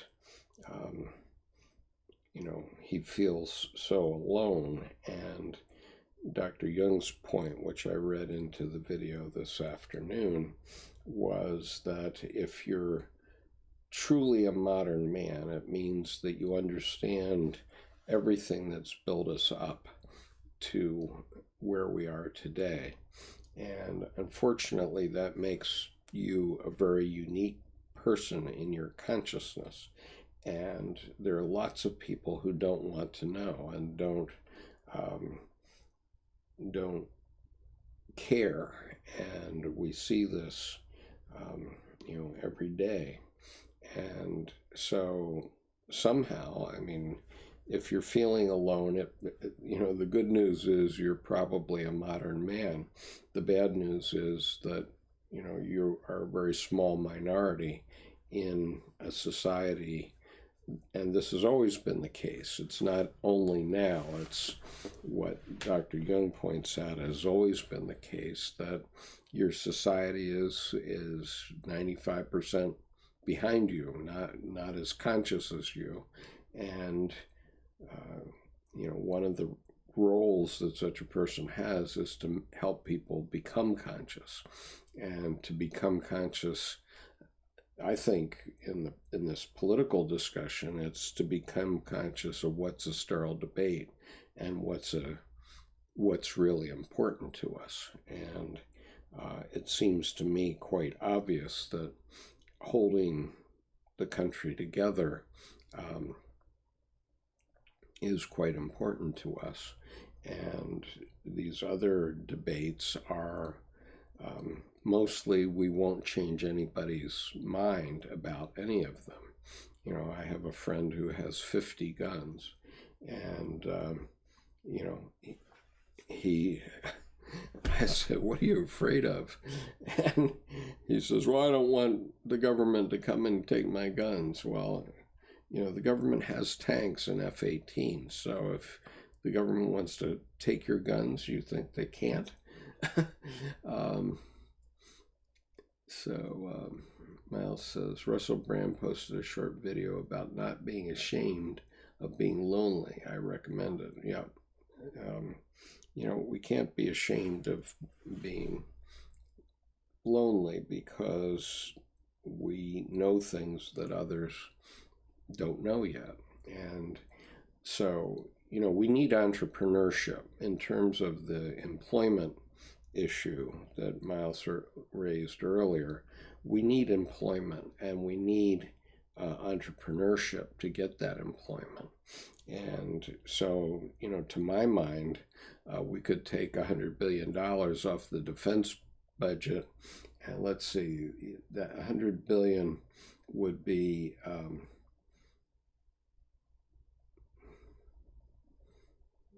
what it's 100,000 million-dollar bills. If you gave 100,000 entrepreneurs $1 million, even if only 5% of them created new industries, you'd still have a hell of a good return on investment. And Thomas says, McLuhan's dictum for me means the vehicle for whatever message you are getting, mostly TV in McLuhan's day, transforms the message, the news you are getting, as does the internet today. Yes,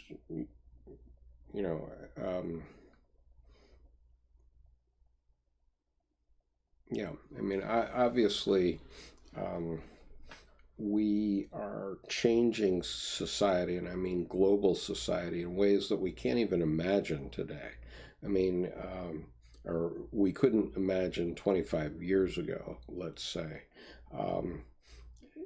Just in my life, I mean, in my life, I met my wife online in 1985, and I continue to say that we're among the first 5 couples to meet online and marry, because the commercial internet, which we know as the World Wide Web, didn't even get started until 10 years after that. So we were early adopters, and if you can imagine that sort of thing and how that's mushroomed, and people today say, well, sure, you met your spouse online. Isn't that obvious? Well, it wasn't obvious in 1985, I can tell you that.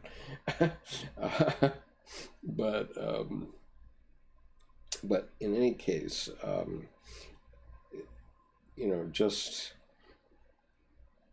for example, people in Muslim countries seeing the way other people live is making changes. It's incredible, the changes that we're seeing, and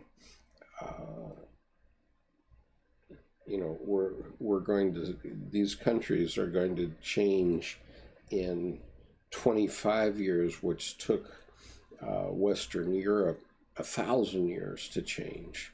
Okay, because of how hidebound and how rigid the system was in Western Europe through the Middle Ages and the Dark Ages. Can you imagine? And so, there's the statistic that says that a man of the 15th century was only exposed to the equivalent information in the Sunday New York Times, one issue, in his entire lifetime. And today we get so much information that it's truly overwhelming, and the problem that many people have is appreciating how to put that in silos so that you can work out what it means, because when you're born, you're a wild animal, and you have to learn how to be a human being first, and then you're inundated with all this information. And of course, people are confused, naturally. And now, when you've opened up countries even further, especially countries that were like behind the Iron Curtain and behind the Muslim curtain, let's say, people see the world and themselves very, very differently than our ancestors did. Incredible. Miles says he'd like to see me and Russell Brand in dialogue. Well, I'd like to do that. That'd be interesting. And I like him also, Thomas. And there's a few others that are around that I very much like also. And they're actually surprising people. But anyway, I guess I'd better wrap up, because we're now on 2 hours and 19 minutes. So And Thomas says, I'd say ad hominem attacks or sterile debates focusing on policies and the cost of human life are not. Making fun of someone's hair or ability to spell smoking gun can be fun but leads nowhere. Absolutely, I agree entirely. And actually the ad hominem attacks, I was reading an article this week which was talking about the 10 indicia of psychotic behavior, and we've seen it all on television in the last year, I can promise you that.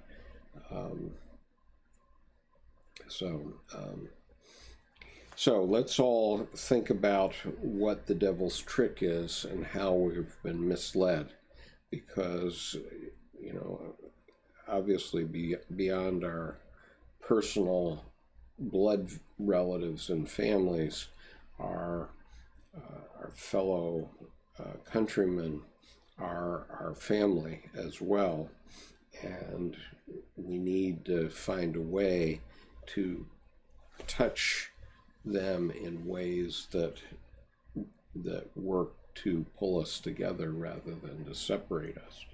And as I said earlier, I think in the earlier video today, I have a daughter and son-in-law who are in the other party, let's say.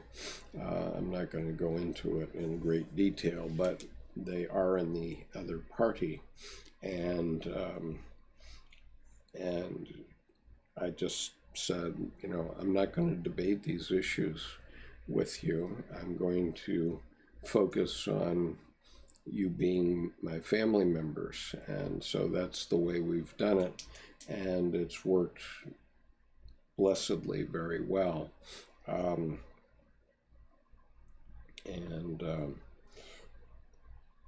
And that's the best way to do it, I think,